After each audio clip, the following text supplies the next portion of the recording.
Aroma ടിവിയുടെ എല്ലാ മാന്യ ശ്രോതാക്കൾക്കും വേഗം വരുന്ന കർത്താവായ യേശു ക്രിസ്തുവിന്റെ ധന്യതിരുനാമത്തിൽ വന്ദനത്തെയും സ്വാഗതത്തെയും അറിയിക്കുന്നു. അനുഗ്രഹീതവും മനോഹരമായ നല്ല നിമിഷങ്ങൾക്കായി നല്ല ദിവസത്തിനായി ഞാൻ കർത്താവിന് സ്തോത്രം ചെയ്യുന്നു. ഇന്ന് നമ്മുടെ ക്ഷണം സ്വീകരിച്ച് നമ്മോടൊപ്പം ജോയിൻ ചെയ്തിരിക്കുന്നത് ഈ കാലയളവിൽ ദൈവം ശക്തമായി ഉപയോഗിക്കുന്ന കൃപാവര ശുശ്രൂഷകനായ കർത്താവിന്റെ വിലപ്പെട്ട ദാസൻ പാസ്റ്റർ മാത്യു പി ജെ അവറുകളാണ്. തന്റെ ജീവിതാനുഭവങ്ങൾ അരോമ ടി വി ശ്രോതാക്കളോടൊപ്പം സവിസ്തരം പങ്കുവയ്ക്കുന്നു. ശ്രദ്ധയോടെ പ്രാർത്ഥനയോടെ സ്കിപ്പ് ചെയ്യാതെ അവസാനം വരെ ഈ വീഡിയോ കാണുകയും കേൾക്കുകയും നിങ്ങളുടെ പ്രിയപ്പെട്ടവർക്ക് സുഹൃത്തുക്കൾക്ക് ഷെയർ ചെയ്ത് കൊടുക്കുകയും ചെയ്യുവാൻ പ്രത്യേകം ഓർപ്പിക്കുന്നു. ദൈവം എല്ലാവരെയും അനുഗ്രഹിക്കുമാറാകട്ടെ എന്ന് ഞങ്ങൾ ആഗ്രഹിക്കുകയും ആശംസിക്കുകയും പ്രാർത്ഥിക്കുകയും ചെയ്യുന്നു. നിങ്ങളുടെ വലിയൊരു അഭിപ്രായങ്ങളും നിർദ്ദേശങ്ങളും കമന്റ് ബോക്സിൽ രേഖപ്പെടുത്താം. അതുപോലെ തന്നെ നിങ്ങൾക്കൊരു പ്രാർത്ഥനാ വിഷയമുണ്ട് ഞങ്ങളുമായി പങ്കുവയ്ക്കുവാൻ നിങ്ങൾ ആഗ്രഹിക്കുന്നുവെങ്കിൽ, കൂടുതൽ വിവരങ്ങൾ അറിയുവാൻ നിങ്ങൾ ആഗ്രഹിക്കുന്നുവെങ്കിൽ സ്ക്രീനിൽ കാണുന്ന വാട്സപ്പ് നമ്പറിൽ ഞങ്ങളെ അറിയിക്കൂ. തീർച്ചയായിട്ടും ഞങ്ങൾ നിങ്ങൾക്ക് വേണ്ടി പ്രാർത്ഥിക്കുന്നു. സാക്ഷി പറഞ്ഞ പ്രിയപ്പെട്ടവരോടൊപ്പം എല്ലാ തിങ്കളാഴ്ചയും രാത്രി 8:30 മണി മുതൽ ഓൺലൈനിലൂടെ നടക്കുന്ന പ്രാർത്ഥനാ കൂട്ടായ്മയിലും നിങ്ങൾക്ക് പങ്കെടുക്കാവുന്നതാണ്. ഈ ചാനൽ ആദ്യമായിട്ടാണ് കാണുന്നതെങ്കിൽ ഒന്ന് സബ്സ്ക്രൈബ് ചെയ്ത് താഴെ കാണുന്ന ബെൽ ബട്ടൺ ഒന്ന് അമർത്തി സപ്പോർട്ട് ചെയ്യാൻ പ്രത്യേകം ഓർപ്പിക്കുന്നു. കർത്താവ് നമ്മെ സഹായിക്കട്ടെ. കർത്താവിന്റെ വിലപ്പെട്ട ദാസൻ പാസ്റ്റർ മാത്യു അവറുകളെ തികഞ്ഞ സ്നേഹത്തോടും ആദരവോടും കൂടി അരോമ ടി വി പ്രേക്ഷകരോടൊപ്പം സമയം ചെലവഴിക്കാനായിട്ട് ക്ഷണിച്ചോളൂ. അരോമ ടി വിയിലേക്ക് സാക്ഷി പറയുവാൻ അവസരം തന്ന വലിയവനായ ദൈവത്തിന് ആദ്യം നന്ദി പറയുന്നു. അരോമ ടി വിയിലെ അതിൻ്റെ കർത്താവിൻ്റെ ദാസൻ പാസ്റ്റർ ഡാനിയൽ ജോണിനും തൻ്റെ കൂടെ പ്രവർത്തിക്കുന്ന എൻ്റെ പ്രിയപ്പെട്ടവർക്കും എല്ലാ പ്രിയപ്പെട്ടവർക്കും കർത്താവ് യേശുക്രിസ്തു നാമത്തിൽ നന്ദി അറിയിക്കുന്നു. അതുപോലെ ഒരു ജോൺസൺ, ഡൽഹിയിൽ കഴിക്കുന്ന ജോൺസൺ പാസ്റ്ററാണ് എനിക്ക് അരോമ ടി വിയിലെ ജോൺ പാസ്റ്ററെ പരിചയപ്പെടുത്തുന്നു. അദ്ദേഹത്തോടുള്ള നന്ദിയും ഇത്തരത്തിൽ ഓർപ്പിക്കുന്നു. എന്നെ കേൾക്കുന്ന അരോമ ടി വിയിലെ പ്രേക്ഷകർക്ക് ഒരിക്കലൂടെ ഞാൻ എൻ്റെ വിഷയങ്ങളെ, എൻ്റെ സാക്ഷ്യം, ദൈവം നടത്തിയ കാര്യങ്ങൾ, ദൈവം എന്നെ ഉപയോഗിച്ച വിധങ്ങൾ, പരിശുദ്ധാത്മാവിനാലുള്ള നയിക്കപ്പെട്ട വിഷയങ്ങൾ, എൻ്റെ ജീവിതത്തിലെ അനുഭവ സാക്ഷ്യങ്ങൾ, അത്ഭുത വിടുതലുകൾ, ശുശ്രൂഷകളൊക്കെ തൻ്റെ ജനത്തിന്, ഈ കേൾക്കുന്ന പ്രേക്ഷകർക്ക് അത് അനുഗ്രഹമായി തീരട്ടെ എന്ന് ഞാൻ ദൈവനാമത്തിൽ ഓർപ്പിക്കുകയും അവരെയും ഈ ജനത്തിൽ ഇതിൻ്റെ വീഡിയോ അവർ ദൈവകൃപയിൽ ആശ്രയിച്ച് കേൾക്കുവാൻ ഇടയാകട്ടെ. അത് അവരുടെ ജീവിതത്തിലും അനുഗ്രഹമായി തീരട്ടെ എന്ന് ഞാൻ ഓർപ്പിച്ചുകൊണ്ട്, എൻ്റെ പേര് മാത്യു പി ജെ. വയനാട്ടിൽ മാനന്തവാടിക്കടുത്ത് കമ്മന കുരിശങ്കൽ എന്ന ദേശത്താണ് ഞാൻ താമസിക്കുന്നത്. എൻ്റെ ഭാര്യ ലില്ലി മാത്യു. എനിക്ക് 2 മക്കളുണ്ട്. അവർ രണ്ടുപേരും കുടുംബസ്ഥരാണ്.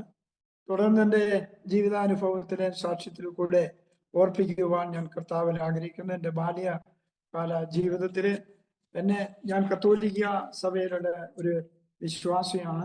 എൻ്റെ വീട്ടിൽ 8 മക്കളാണ്. അതിലെ 7ാമത്തെ ആളാണ് ഞാൻ മാത്രമേ ഈ പെന്തക്കോസ്ത് അനുഭവത്തിൽ ഉള്ളൂ. എൻ്റെ മാതാവ്, പിതാവ് അവര് മരണപ്പെട്ടു. പിതാവിൻ്റെ വീട് ചേർത്തല എന്ന ദേശത്താണ്. അമ്മയുടെ വീട് മാന്നാറ്. അവര് പുരോഹിതന്മാരും കന്യാസ്ത്രീകളും അടങ്ങുന്ന വലിയൊരു കുടുംബമാണ്. എൻ്റെ 12ാമത്തെ വയസ്സിലാണ് ഇവിടേക്ക് കടന്നു വരുന്നത്. ആപ്പാഞ്ചിറ എന്ന ദേശത്താണ് ഞാൻ ജനിച്ചത്. എൻ്റെ കുട്ടിക്കാലത്തിൽ 4 വയസ്സ് വരെ, 4ാം ക്ലാസ് പഠിക്കുന്നവരെ മാത്രമേ ഞാൻ അവിടെ ആപ്പാഞ്ചിറ ജനിച്ച നാട്ടിൽ താമസിച്ചുള്ളൂ.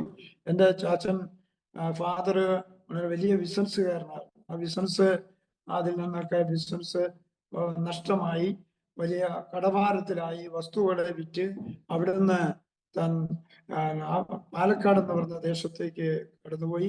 അവിടെ ചില നാളുകൾ താമസിച്ചു. ആ താമസിച്ച സ്ഥലത്ത് അവിടെയും ചെറിയ നാളുകൾ മാത്രമേ ഉള്ളൂ. അവിടുന്ന് ബിസിനസ്സിൽ നഷ്ടമായി. അങ്ങനെ അവിടെ ഉണ്ടായിരുന്ന വിറ്റ് അങ്ങനെ വയനാട്ടിൽ വരുന്നത്, എൻ്റെ 12ാമത്തെ വയസ്സിൽ വയനാട്ടിൽ വന്നതാണ്. വന്ന് അല്പസ്ഥലം മാത്രമേ മേടിക്കുവാൻ അവിടെ കഴിഞ്ഞുള്ളൂ. അതിനുശേഷമായിട്ട് ഒരുപാട് ദാരിദ്ര്യവും ബുദ്ധിമുട്ടുകളും ഞങ്ങൾ അനുഭവിച്ചു. ഈ ദാരിദ്ര്യത്തിന്റെ നടുവിലൂടെ കർത്താവ് ഞങ്ങളെ നടത്തി. എന്നാൽ ഈ വയനാട്ടിൽ വന്നതിന് ശേഷമായിട്ട് എനിക്ക് ഒരു രോഗമായി പിടിക്കപ്പെട്ടു. ഈ ക്ലൈമറ്റ് എൻ്റെ ജീവിതത്തിൽ എനിക്ക് ഭാരമായിരുന്നു.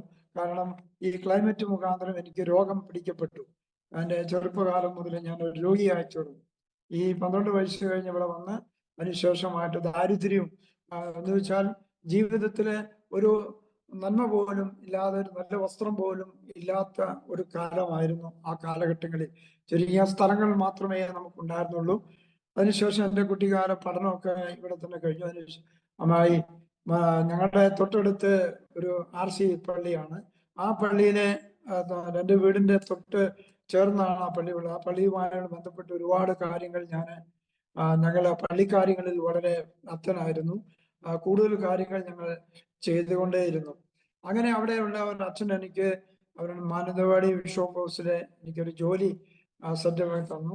ഒരു സൂപ്പർവൈസറിന്റെ ട്രെയിനിങ് ഒക്കെ തന്ന് ബിൽഡിംഗ് സൂപ്പർവൈസറായിട്ട് എനിക്ക് ചില കാര്യങ്ങൾ അവിടെ ജോലി ചെയ്യുവാൻ ഇടയായി. ആ ജോലിയോട് അനുബന്ധിച്ചും ഞാൻ എത്ര കിട്ടിയാലും എനിക്ക് ഹോസ്പിറ്റലിൽ കൊടുക്കാനേ ഉള്ളൂ. മിക്കവാറും ആഴ്ചകളിൽ തന്നെ ഞാൻ ഹോസ്പിറ്റലിൽ അഡ്മിറ്റ്, അല്ലെങ്കിൽ ഒരു മാസത്തില് ഒരാഴ്ചയൊക്കെ ഹോസ്പിറ്റലിൽ അഡ്മിറ്റായി. പല ഡോക്ടേഴ്സെ കണ്ട് എൻ്റെ പണമൊക്കെ നഷ്ടപ്പെട്ടു. ശേഷം എനിക്ക് ആ ജോലി കഴിഞ്ഞതിന് ശേഷം ഞാനൊരു കോൺട്രാക്ടറായി, ബില്ലിംഗ് കോൺട്രാക്ടറായി ജോലി ചെയ്യുവാൻ കർത്താവ് എനിക്ക് കൃപ ചെയ്തു. പക്ഷെ അന്നത്തെ രീതിയിലുള്ള വിശ്വാസവും പ്രാർത്ഥനയും എൻ്റെ ആഴമായ ആ കാലഘട്ടങ്ങളിൽ ഉണ്ടായിരുന്ന വിശ്വാസം, മതത്തിന് ഉണ്ടായിരുന്ന വിശ്വാസത്തിൽ ഞാൻ വളരെ ആഴമായ വിശ്വാസത്തിലായിരുന്നു ഉണ്ടായിരുന്നത്.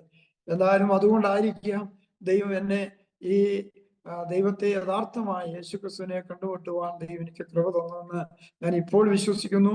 ആ കാലഘട്ടങ്ങളിൽ ഉണ്ടായിരുന്ന നേർച്ച എന്ന് വെച്ചാൽ, ഞാൻ ഒരുപാട് നേർച്ചകളിലൂടെ ഒരുപാട് സ്ഥലങ്ങളിൽ, ഞാൻ പേരെടുത്ത് പറയുന്ന ഈ കേരളത്തിന്റെ വിവിധ സ്ഥലങ്ങളിലുള്ള നേർച്ച സ്ഥലങ്ങൾ, തമിഴ്നാട്ടിലുള്ള സ്ഥലങ്ങളിൽ, മറ്റ് അമ്പലങ്ങളിലൊക്കെ ഞാൻ കടന്നുപോയി രോഗം മാറാൻ വേണ്ടി.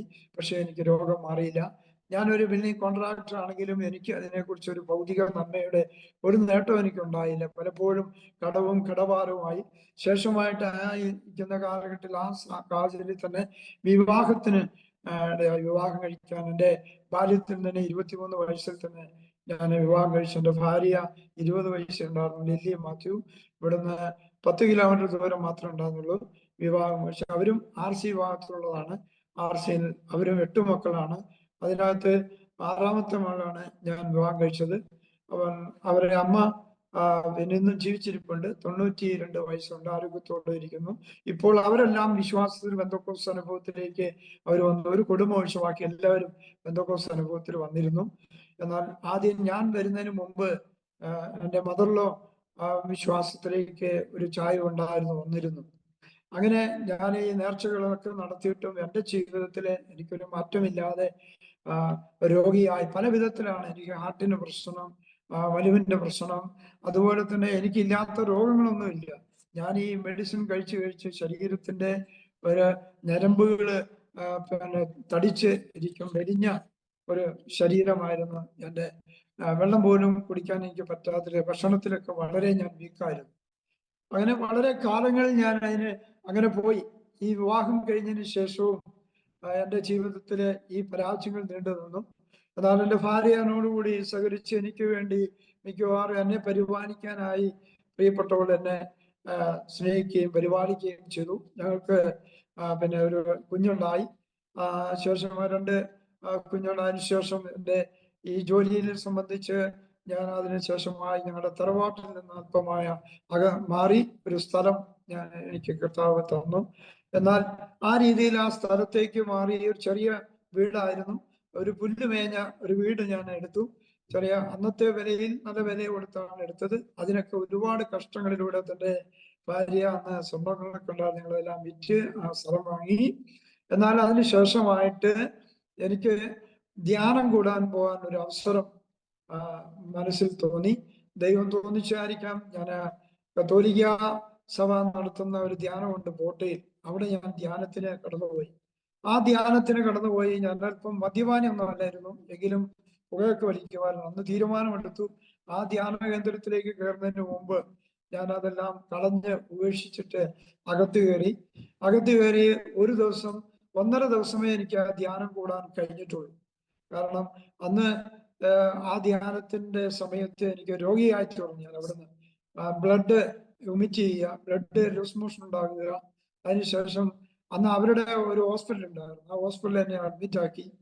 അന്ന് എൻ്റെ കയ്യിലുള്ള പണം തീർന്നപ്പോൾ ഞാൻ അവിടുന്ന് ഡിസ്ചാർജ് ചെയ്ത് 4ാമത്തെ ദിവസം അവിടുന്ന് പോന്നു, വീട്ടിലേക്ക് വന്നു. ആ ധ്യാനം എനിക്ക് കൂടാൻ പറ്റിയില്ല. അതിനുശേഷം ഇവിടെ ഹോസ്പിറ്റലിലായി. അങ്ങനെ എനിക്ക് എല്ലാ വർഷവും ന്യൂമോണിയ, ടൈഫോയിഡ്, മറ്റു പനികള്, അതുപോലെ തന്നെ ഞാൻ മുമ്പേ പറഞ്ഞ പോലുള്ള രോഗങ്ങളൊക്കെ എന്നെ അലട്ടിക്കൊണ്ടേയിരുന്നു. എന്നാൽ അന്ന് എനിക്കൊരു വചനം ഞാൻ കേട്ടു. ആ വചനം എൻ്റെ ജീവിതത്തിലെ ഒരു അച്ഛൻ അവിടുന്ന് ഒരു വേദവസ്തും പറയുന്നത്, നിങ്ങൾ പൂർണ്ണഹൃദയത്തോടെ, മർക്കോസിന്റെ സുവിശേഷം അത് 12-ാം അധ്യായത്തിലൊരു വാക്യമാണ്. നിന്റെ ദൈവമായ കർത്താവിനെ നീ പൂർണ്ണ ഹൃദയത്തോടും പൂർണ്ണ മനസ്സോടും പൂർണ്ണ ശക്തിയോടും കൂടെ സ്നേഹിക്കണം എന്നൊരു വാക്യം ഞാൻ കേട്ടതേ ഉള്ളൂ. ആ വാക്യം എനിക്കറിയില്ല എവിടെയാണെന്ന്. ഇങ്ങനെ ഞാൻ ഡിസ്ചാർജ് ചെയ്തു വീട്ടിൽ വന്നതിന് ശേഷം ബൈബിള് എടുത്ത് തട്ടിക്കുടഞ്ഞ്, അന്നത്തെ ബൈബിളൊക്കെ എന്ന് പറഞ്ഞാൽ വീട്ടിലുണ്ടെങ്കിലും വായിക്കുന്നില്ല. ബൈബിൾ എടുത്ത് ഞാൻ കൊണ്ടുവന്ന് അത് എവിടെയാണെന്ന് തപ്പി.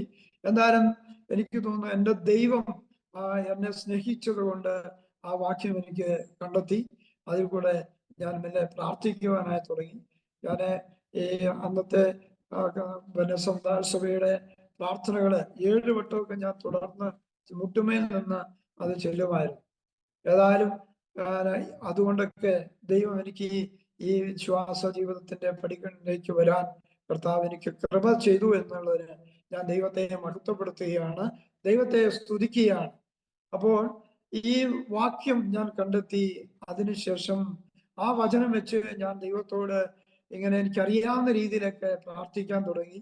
അങ്ങനെ പ്രാർത്ഥിച്ചുകൊണ്ടിരിക്കുന്ന ഒരു സമയത്തിൽ ഞാൻ എൻ്റെ വൈഫിന്റെ വീട്ടിലേക്ക് കടന്നുപോയി. അവിടെ ചെന്നപ്പോൾ ഒരു ദൈവദാസം കുടുംബമായിട്ട് മാതാവിനോട് സുവിശേഷം അറിയിക്കുന്ന ഞാൻ കേട്ടു. ഞങ്ങളുടെ ദേശത്ത് ഒരു സുവിശേഷകന്മാർ ആരുമില്ല, ഒരു പെന്തക്കോസ്ത് വിശ്വാസികളും ഇല്ലായിരുന്നു.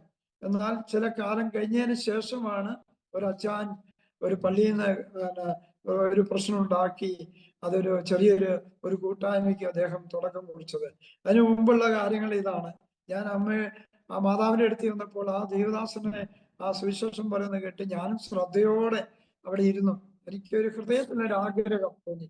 ഞാൻ അവിടെ ചെന്ന് കേട്ട് കഴിഞ്ഞപ്പോൾ അവസാനം ഞാൻ ചോദിച്ചു, പാസ്റ്റർക്ക് എൻ്റെ വീട്ടിൽ നിന്ന് വരാമോ എന്ന് ചോദിച്ചു. അദ്ദേഹം എന്നോട് പറഞ്ഞു, വരാമല്ലോ എന്ന് പറഞ്ഞു. അന്ന് അവർ രണ്ടുപേരും കൂടെ എൻ്റെ വീട്ടിലേക്ക് വന്നു. അന്ന് ഞങ്ങളുടെ റൂട്ടിന് ഒരു ബസ്സേ ഉള്ളൂ. എൻ്റെ കയ്യിൽ പണമൊന്നുമില്ല, വളരെ ദാരിദ്ര്യത്തിലാണ്. ഞാൻ ജോലി ചെയ്യുന്നുണ്ടെങ്കിലും ബിൽഡിംഗ് പണികളൊക്കെ എടുക്കുന്നുണ്ടെങ്കിലും എൻ്റെ കയ്യിലൊന്നും വീതിയില്ല. കുടുംബത്തിലൊക്കെ വളരെ ബുദ്ധിമുട്ടുകൾ അനുഭവിക്കുന്ന ഒരു കാലഘട്ടം, ഭക്ഷണത്തിന് വരെയും ഒരു വഴിയില്ലാതെ ബുദ്ധിമുട്ട് അനുഭവിക്കുന്ന ഒരു കാലഘട്ടങ്ങളാണ്. എന്നാൽ ആ ദിവസം അദ്ദേഹം എൻ്റെ കൂടെ വരാൻ സമ്മതിച്ചു. ഞങ്ങൾ ആ ബസ്സിൽ കയറി വീട്ടിലെത്തി. അദ്ദേഹം അവിടെ നിന്ന് കുറച്ച് സംസാരിച്ചു, എന്നോട് സുവിശേഷമൊക്കെ പറഞ്ഞു. പ്രത്യേകമായിട്ട് എനിക്ക് ഒന്നും മനസ്സിലായില്ലെങ്കിലും അദ്ദേഹം ഇരുന്ന് മണിക്കൂറുകളെ ഇരുന്നു. അപ്പോൾ അദ്ദേഹത്തിന് പോകാറായപ്പോൾ അദ്ദേഹം ഉച്ച കഴിഞ്ഞു. അപ്പോൾ ഭക്ഷണം കൊടുക്കാനൊന്നുമില്ല. അപ്പോൾ ഞാൻ എൻ്റെ വൈഫിനോട് ചോദിച്ചു, ലില്ലിയോട് ചോദിച്ചു, അവർക്ക് എന്തെങ്കിലും കൊടുക്കാൻ ഭക്ഷണമുണ്ടോ?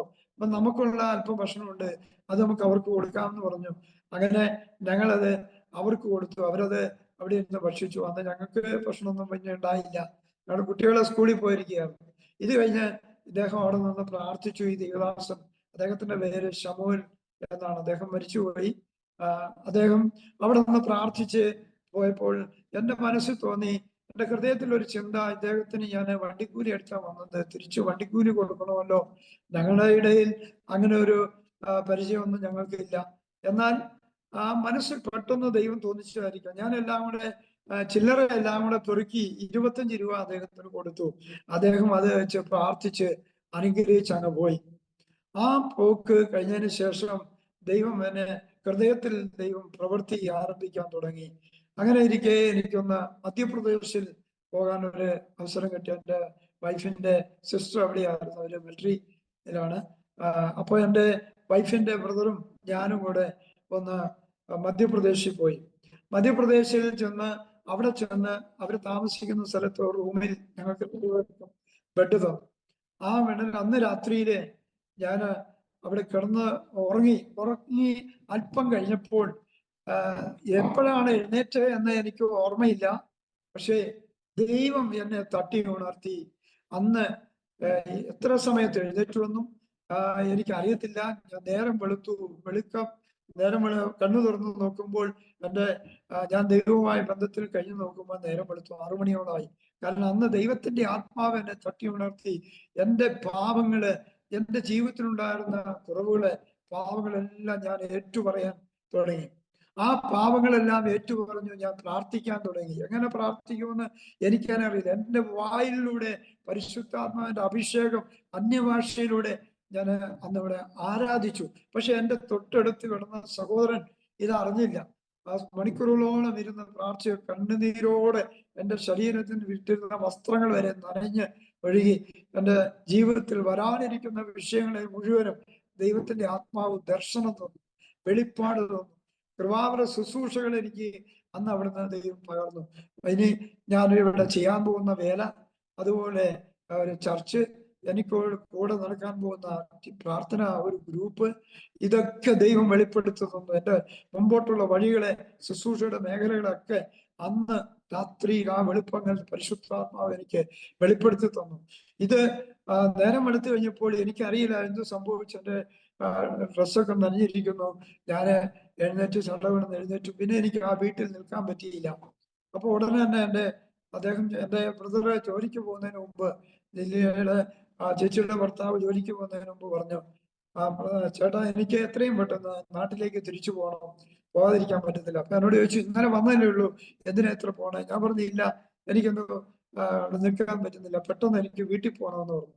അദ്ദേഹം എനിക്ക് വേണ്ടി മിലിറ്ററിക്കാരനായതുകൊണ്ട് ഒരു തക്കാൽ ടിക്കറ്റ് പിറ്റേ ദിവസത്തേക്ക് എടുത്തു വന്നു. 2 ദിവസത്തെ യാത്രയുണ്ട്. തിരിച്ച് വീട്ടിൽ വന്നു അന്ന് തന്നെ ഞാൻ ഞങ്ങളുടെ വീട്ടിലിരുന്ന്, എനിക്ക് എൻ്റെ 2 കുഞ്ഞുങ്ങളും ഞാനും വൈഫും കൂടെ ഇരുന്ന് പ്രാർത്ഥിക്കാൻ തുടങ്ങി. പ്രാർത്ഥന തുടങ്ങി മണിക്കൂറുകളോളം അന്ന് രാത്രിയിലെ പ്രാർത്ഥന. ഈ പ്രാർത്ഥന തുടങ്ങിയിട്ട് എൻ്റെ മോളൊന്ന് അഭിഷേകം പ്രാപിച്ചു, അന്ന് കൃപാവരം പ്രാപിച്ചു. ഞങ്ങൾ മണിക്കൂറുകളോളം പ്രാർത്ഥന കഴിഞ്ഞു. അപ്പോൾ എൻ്റെ കൂടെ ജോലി ചെയ്യുന്ന ആളുകളുണ്ട്. പിറ്റേ ദിവസമായപ്പോൾ എന്നോട് ചോദിച്ചു, എന്തെങ്കിലും പ്രത്യേകിച്ച് നിന്റെ മുഖത്തിന് എന്തോ ഒരു മാറ്റം ഉണ്ടല്ലോ മാത്യു, എന്താ പറ്റി എന്ന് ഞാൻ പറഞ്ഞില്ല. എൻ്റെ അനുഭവത്തിൽ അല്പമായി, അദ്ദേഹം ഒരു വിശ്വാസിയായിരുന്നു, എൻ്റെ കൂടെ ഉണ്ടാകുന്ന ജോലിക്കാരൻ. ഇദ്ദേഹത്തോട് ഇത് പറഞ്ഞു കഴിഞ്ഞപ്പോൾ തന്നെ ഇദ്ദേഹത്തോട് ഞാൻ വരാനിരിക്കുന്ന ചില ദൈവാലോചന ഈ പണിസൈറ്റിൽ നിന്ന് പറയാനിടയായി. ഇത് അദ്ദേഹത്തിന്റെ അനുഭവം കേട്ടപ്പോൾ അദ്ദേഹം ഞെട്ടി. ഇന്നലെ വരെ, കഴിഞ്ഞ നാള് വരെ ഇല്ലാത്ത ഈ ദൈവിക അനുഭവം എവിടുന്ന് ലഭിച്ചു എന്ന് അദ്ദേഹം അതിശയപ്പെട്ടു. വൈകുന്നേരം പോയിട്ട് അദ്ദേഹത്തിന്റെ ഭാര്യയും മക്കളെല്ലാം വീട്ടിലേക്ക് കൂട്ടിക്കൊണ്ടുപോകും. അന്ന് അദ്ദേഹം അവർക്ക് വേണ്ടി പ്രാർത്ഥിച്ചു. അവരുടെ ജീവിതത്തിലെ വിഷയങ്ങളിൽ എന്നെ ദൈവാത്മാവ് അറിയിച്ചു, ഞാൻ പ്രവചിച്ചു, അവരോട് പറയാനിടയായി. പ്രവചനാത്മാവിൽ പറഞ്ഞു, ഇവരെ പലരോടായി പറഞ്ഞു. അങ്ങനെയല്ല, പിന്നെയുള്ള ദിവസങ്ങളിലൊക്കെ എൻ്റെ വീട്ടിലേക്ക് ആളുകളെ, ഞാൻ ജോലി കഴിയുമ്പോൾ എന്നെ കാത്ത് വീട്ടിൽ വന്നിട്ടു.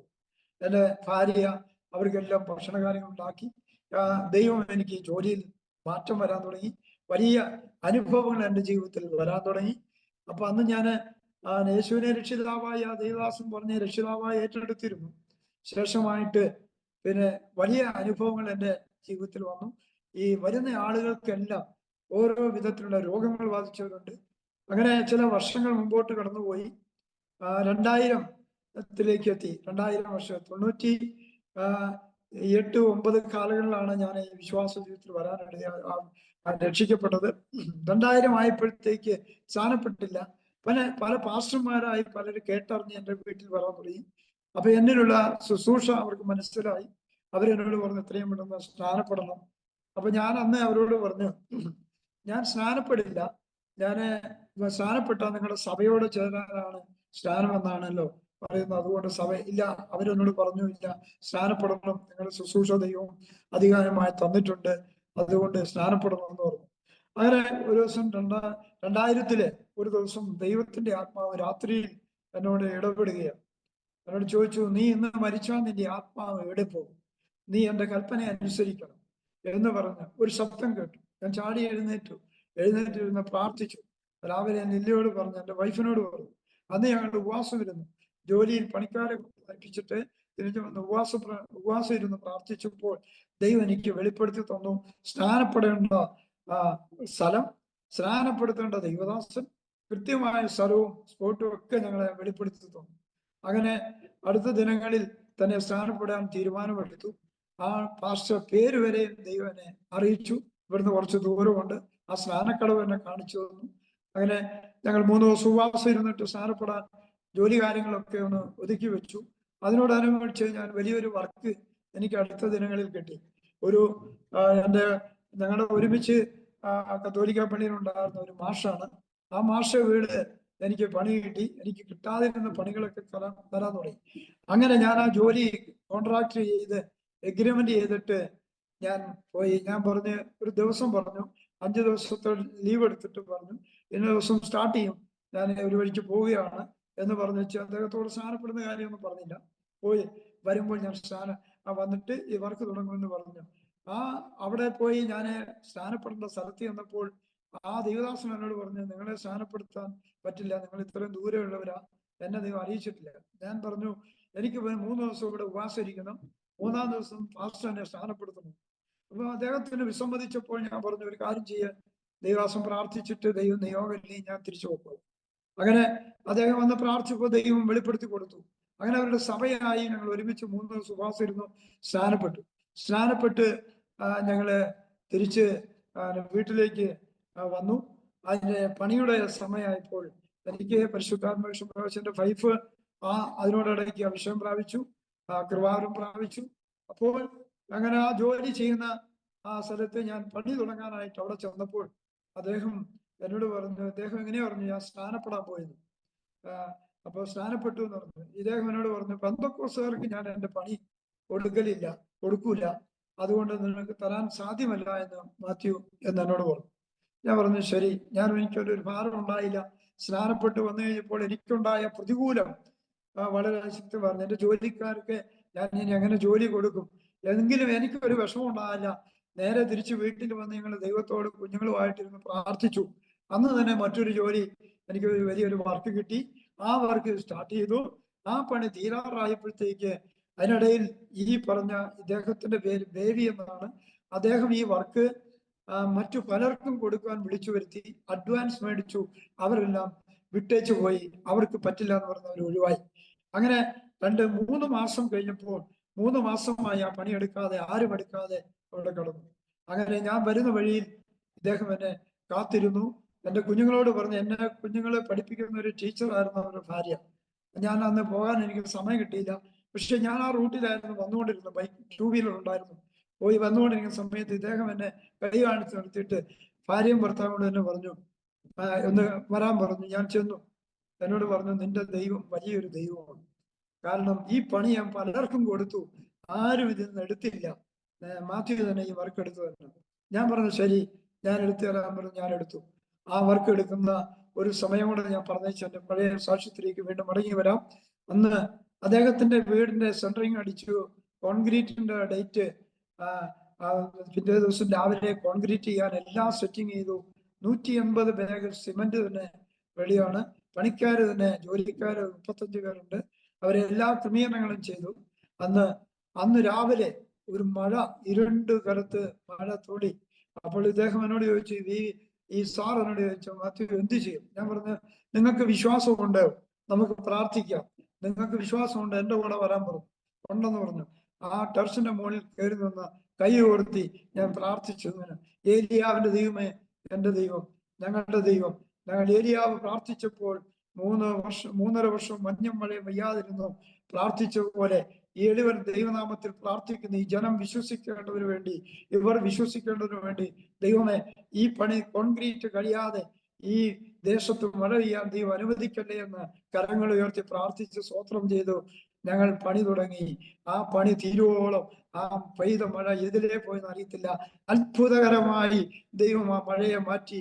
അദ്ദേഹത്തിന് അത് വലിയ വിശ്വാസമായി. അങ്ങനെ ആ കോൺക്രീറ്റ് കഴിഞ്ഞ് ഞാൻ അന്നേരം പറഞ്ഞിരുന്നു, നിങ്ങൾ എല്ലാവരും ഷീറ്റ് ഇട്ട് മൂടിക്കോ എന്ന് പറഞ്ഞിരുന്നു. അത് മൂടിക്കഴിഞ്ഞു, ഇറങ്ങി. അന്ന് തുടങ്ങിയ മഴ 14 ദിവസം ആ മഴ പെയ്തു. അദ്ദേഹത്തിനൊക്കെ വലിയ അത്ഭുതമായി. ഇങ്ങനെയുള്ള അത്ഭുത ശുശ്രൂഷകൾ ദൈവം എന്നെ കൊണ്ട് നടത്തി.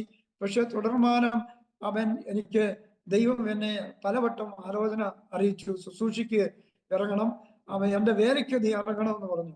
ഞാൻ കർത്താവിനോട് പറഞ്ഞു, ദൈവമേ, എനിക്കത് പറ്റത്തില്ല. കാരണം ഞാൻ ഈ വേലയ്ക്ക് വേണ്ടി എന്ത് വേണേലും സഹായിച്ചോളാം. എനിക്ക് ദൈവം തരുന്ന ആളുകളെ ഞാൻ സഹായിച്ചോളാം, എന്ത് വേണേലും ചെയ്യാം. അപ്പൊ ദൈവത്തിന്റെ ആത്മാവനോട് കൂടെ ഇടപെട്ടു, നീ എൻ്റെ വേലയ്ക്കുള്ളവൻ, നീ എൻ്റെ വേലയ്ക്ക് ഇറങ്ങണം. നീ പണി വിടണം എന്ന ദർശനത്തിലൂടെ പലവട്ടവും ദൈവാത്മാവ് ഞാൻ പ്രാർത്ഥിക്കുമ്പോൾ മണിക്കൂറുകളോളം പ്രാർത്ഥിക്കുമായിരുന്നു. ഞാനും വ്യക്തിപരമായ പ്രാർത്ഥന, എൻ്റെ വൈഫും അങ്ങനെ തന്നെ പ്രാർത്ഥിക്കുമായിരുന്നു, കുഞ്ഞുങ്ങളും പ്രാർത്ഥിക്കുമായിരുന്നു. അങ്ങനെ ദൈവം പലവട്ടം അറിയുമ്പോഴും ഞാൻ അതിന് വിസമ്മതിച്ചു. എൻ്റെ വീട്ടിൽ ഇടക്കാലങ്ങളിൽ എനിക്ക് ഉപവാസം ഇരിക്കും. ഞങ്ങളെ വെക്കേഷൻ ടൈമുകളിലൊക്കെ 7 ദിവസം ഉപവാസം ഇരിക്കും, 5 ദിവസം 7 ദിവസം. ഈ ഉപവാസത്തിന് ഒരുപാട് സ്ഥലത്തിൽ നിന്ന് ആളുകൾ വരും ഈ പ്രാർത്ഥന കേൾക്കാനും അറിയാനും വേണ്ടി, ഈ ശുശ്രൂഷ അനുഭവിക്കുവാനായിട്ട്. പല സ്ഥലങ്ങളിൽ, കേരളത്തിൽ നിന്നും കേരളത്തിന്റെ പുറത്ത് ജില്ലകളിൽ നിന്നൊക്കെ പല സ്ഥലങ്ങളിൽ നിന്ന് ഇവിടെ ആളുകൾ കടന്നു വരുമായിരുന്നു ഈ ഉപവാസ പ്രാർത്ഥനയ്ക്കും ശുശ്രൂഷയ്ക്ക് ഈ ശുശ്രൂഷകൾക്ക് വേണ്ടി അനുഭവിക്കുവാനായിട്ട്. അങ്ങനെ എനിക്ക് ഉപവാസ പ്രാർത്ഥന, ഞാൻ ഈ ശുശ്രൂഷയ്ക്ക് ഇറങ്ങുന്നതിന് തൊട്ട് നാളുകളിൽ അതിന് മുമ്പ് പലവട്ടം ഉപവാസം നടത്തി ഒരുപാട് ആളുകൾ താമസിക്കുകയും 70 പേര് 80 പേരോളം ഞങ്ങളുടെ വീട്ടിൽ ഞങ്ങള് ചുരുങ്ങിയ സൗകര്യത്തിൽ താമസിക്കുകയും അങ്ങനെ ഉപവസിക്കുകയും 7 ദിവസമൊക്കെ ഉപവസിക്കും. 10 വയസ്സിന് താഴെയുള്ള കുട്ടികൾ ഒഴിച്ച് ബാക്കി എല്ലാവരും ഉപവാസിക്കും. അങ്ങനെ അനേകരും അഭിഷേകം പ്രാപിക്കും, അങ്ങനെ പ്രവചന ശുശ്രൂഷ പ്രാപിക്കും. ഇങ്ങനെയൊക്കെ ഉണ്ടായിരുന്നു. അവസാന കാലഘട്ടങ്ങളിൽ എൻ്റെ ദൈവദാസന്മാരെ ഞാൻ എവിടെ പോയിരുന്ന് പ്രാർത്ഥിക്കാൻ പോയിരുന്നാലും ഞാൻ പുറയിരിക്കും, പക്ഷേ എൻ്റെ തലയെ കൈവെക്കും. എന്നെ അറിയാത്ത ആളുകൾ എവിടെയൊക്കെ ഉണ്ടോ അവരെല്ലാം എന്നെ നീ എൻ്റെ വേലയ്ക്ക് വേണേ നിലയണം എന്ന്. അപ്പൊ ഞാൻ അതിനിടയിൽ പിന്നെ ഒരുപാട് പേർക്ക്, പാവപ്പെട്ട ആളുകൾക്ക് വീട് വെക്കാൻ എൻ്റെ ജോലിക്കാരെ കൊണ്ട് ഞാൻ പോയി വീട് വെക്കും. അവരുടെ ഭക്ഷണകാര്യങ്ങൾ തന്നെ ഞാൻ ചെയ്യും.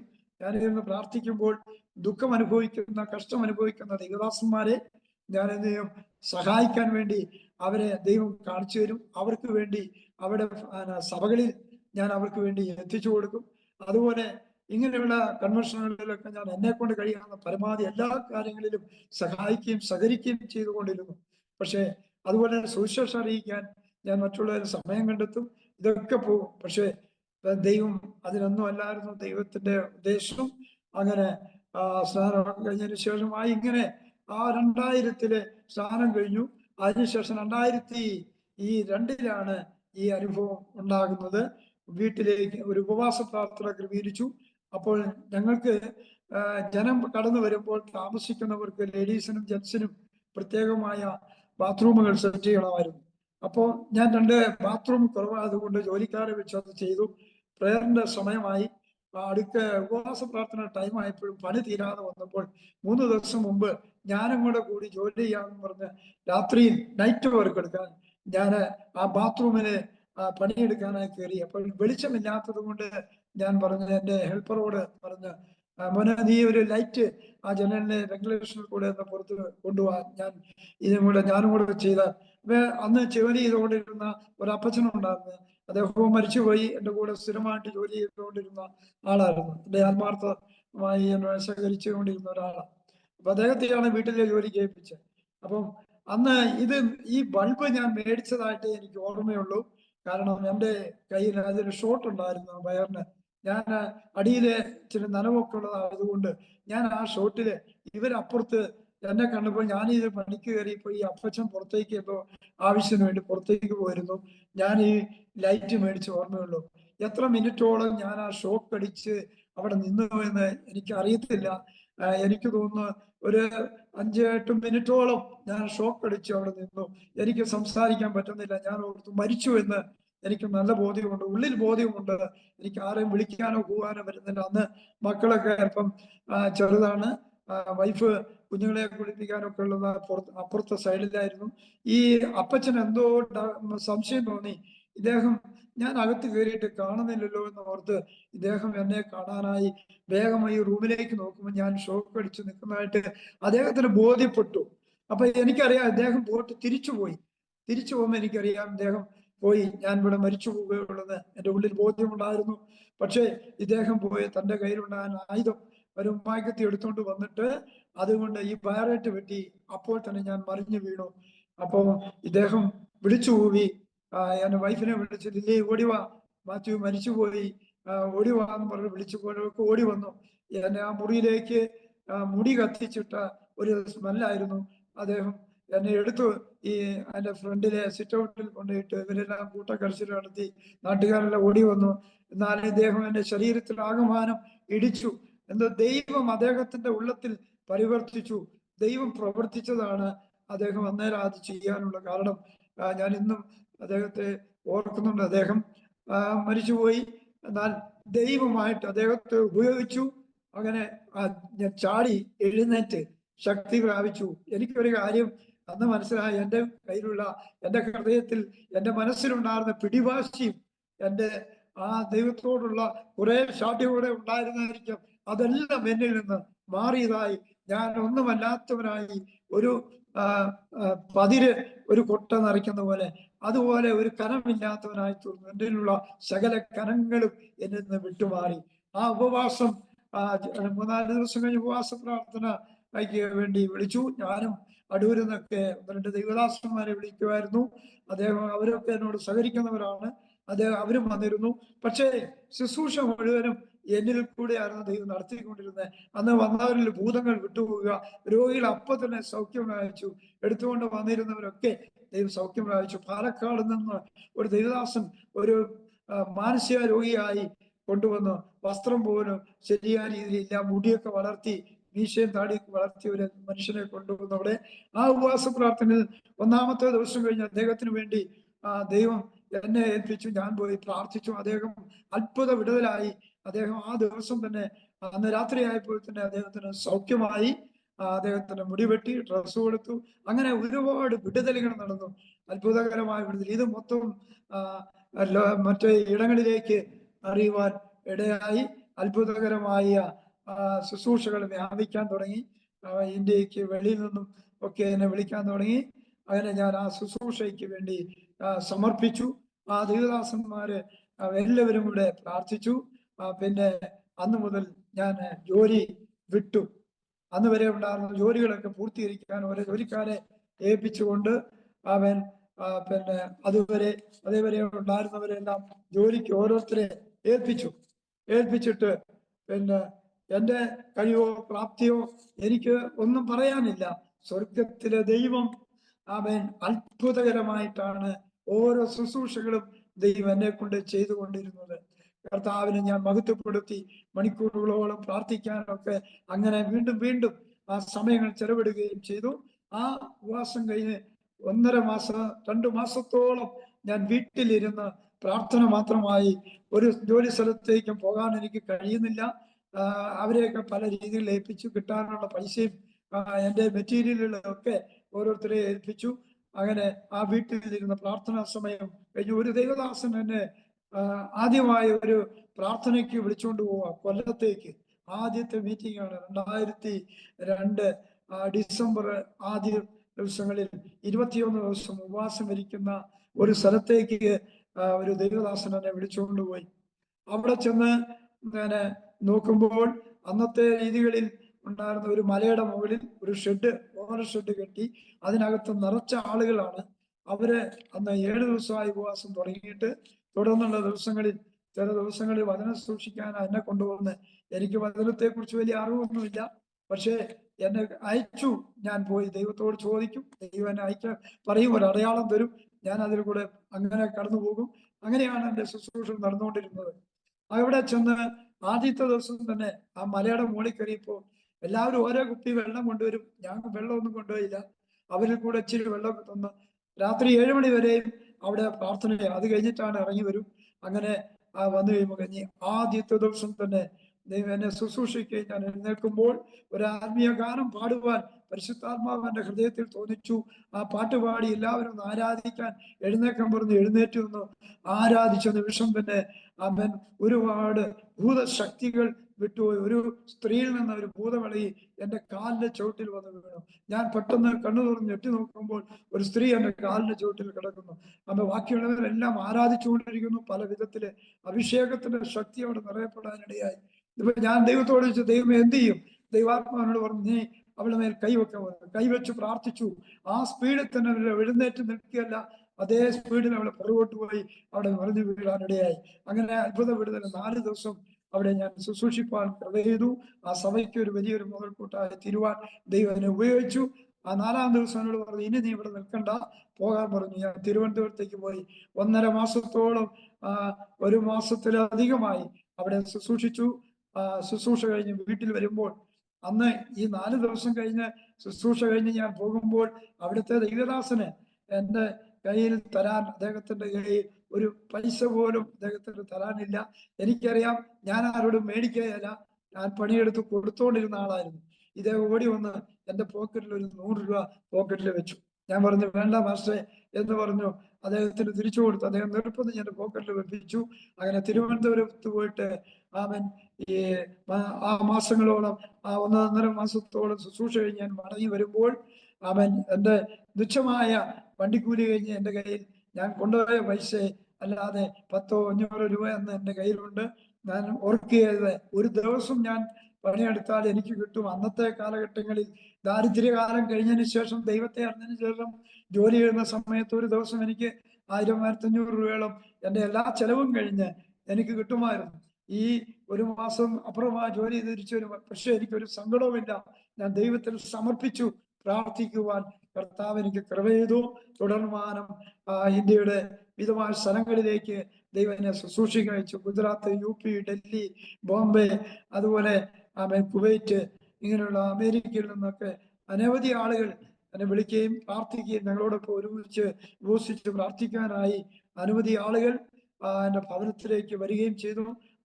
അങ്ങനെയാണ് തുടർമാനം കഴിഞ്ഞപ്പോൾ ദൈവത്തിന്റെ ആത്മാവ് എന്നോട് പറയുന്നു, നീ ഒരു സഭ ആരംഭിക്കണം. അപ്പൊ അന്ന് ഞങ്ങൾ ഒരു ചെറിയ ഒരു ഞാനും ആദ്യം പറഞ്ഞതുപോലെ സൂചിപ്പിച്ചതുപോലെ ഒരു അപ്പച്ചൻ മാത്രം പെന്തോക്കോസ് അനുഭവത്തിൽ വന്ന് ഒരു പ്രാർത്ഥന ഒരു വീട്ടിൽ ഉച്ച കഴിഞ്ഞ് നടക്കുമായിരുന്നു.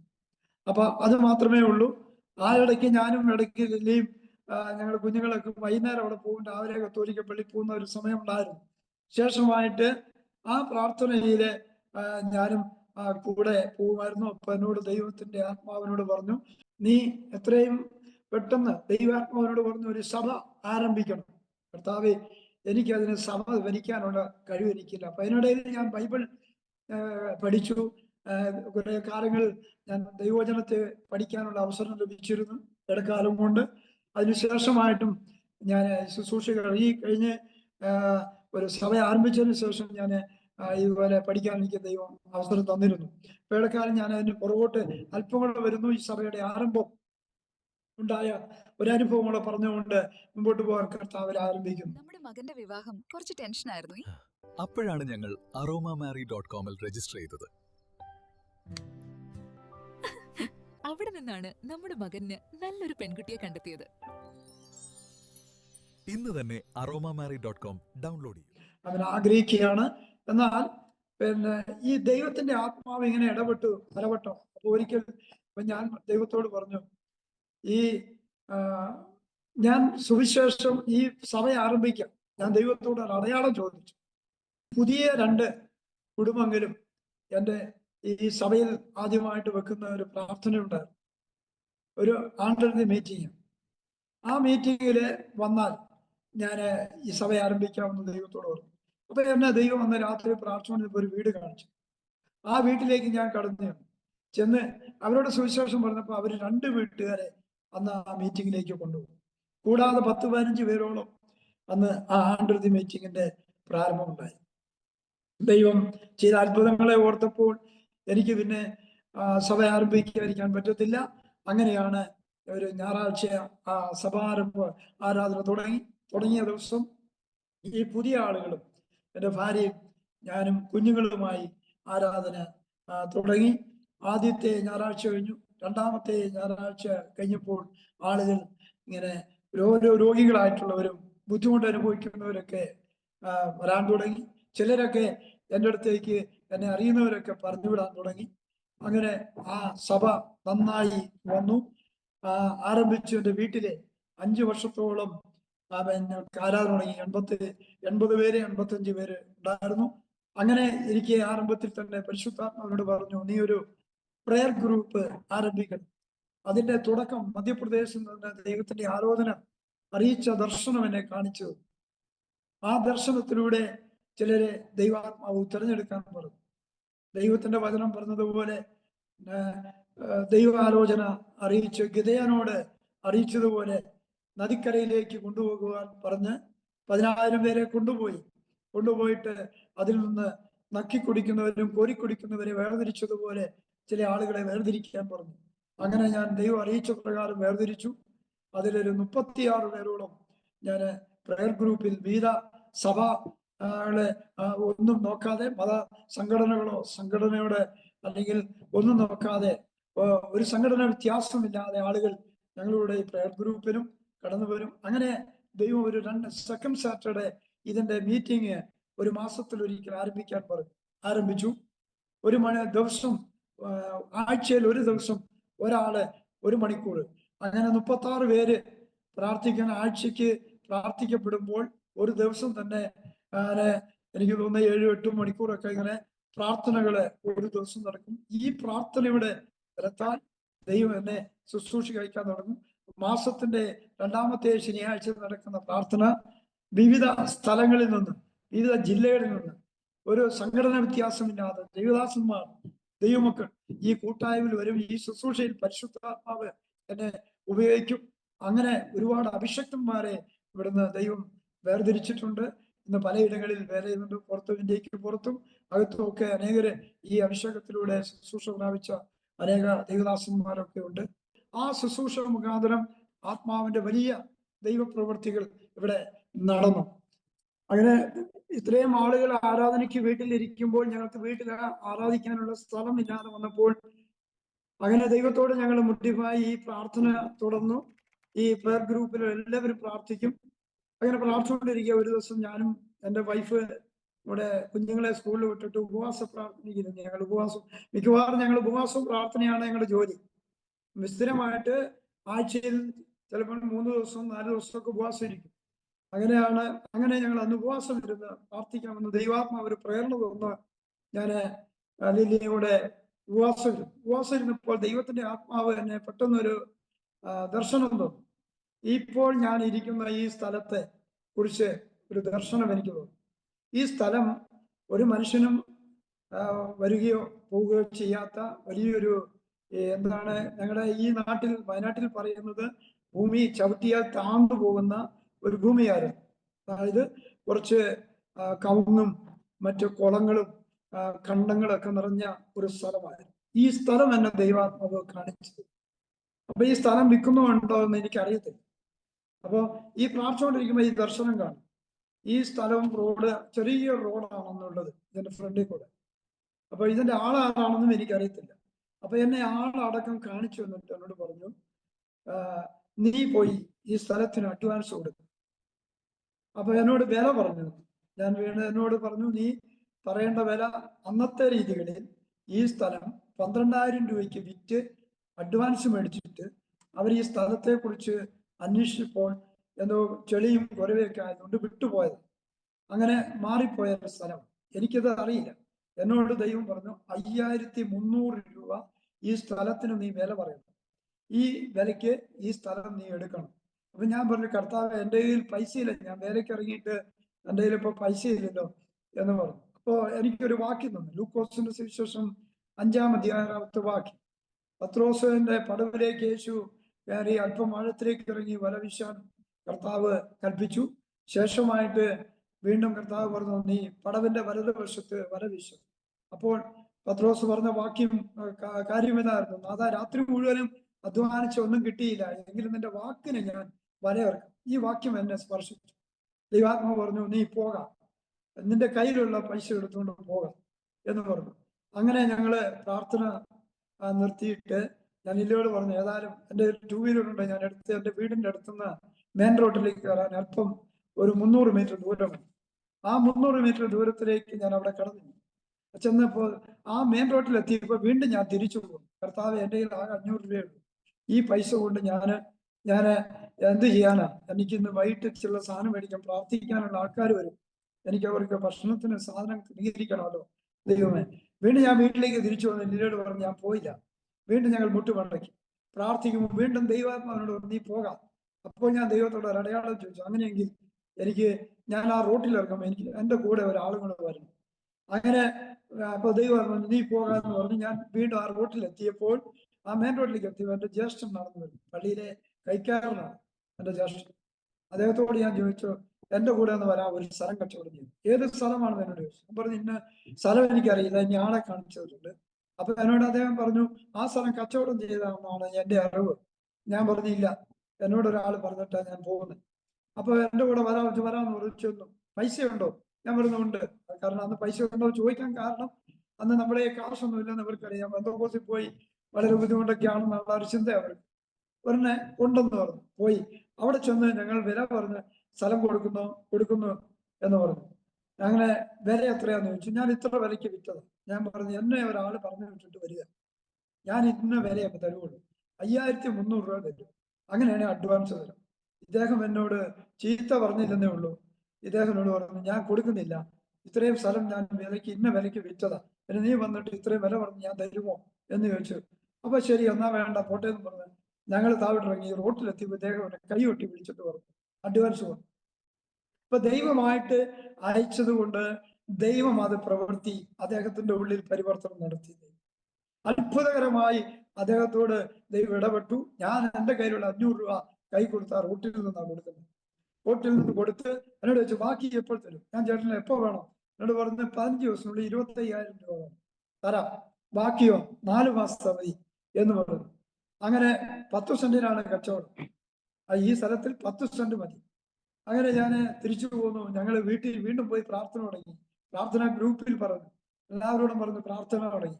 അന്ന് വൈകുന്നേരം ആയപ്പോൾ ഞാൻ ഒരു ഡോക്ടർക്ക് വേണ്ടി, തൃശ്ശൂരുള്ള ഒരു ഡോക്ടർക്ക് വേണ്ടി ചില നാളുകൾ പ്രാർത്ഥിച്ചിരുന്നു. മുമ്പ് അദ്ദേഹത്തിന് അത്ഭുതകരമായ വിടുതൽ നടത്തി. ഇദ്ദേഹം എനിക്ക് വേണ്ടി ഒരു 10,000 രൂപ ചെക്ക് എൻ്റെ കയ്യിൽ കിട്ടി അന്ന് വൈകുന്നേരം. അങ്ങനെ അന്ന് തന്നെ വേറെ കുറച്ച് പൈസ ദൈവമായിട്ട് എനിക്ക് എത്തിച്ചു.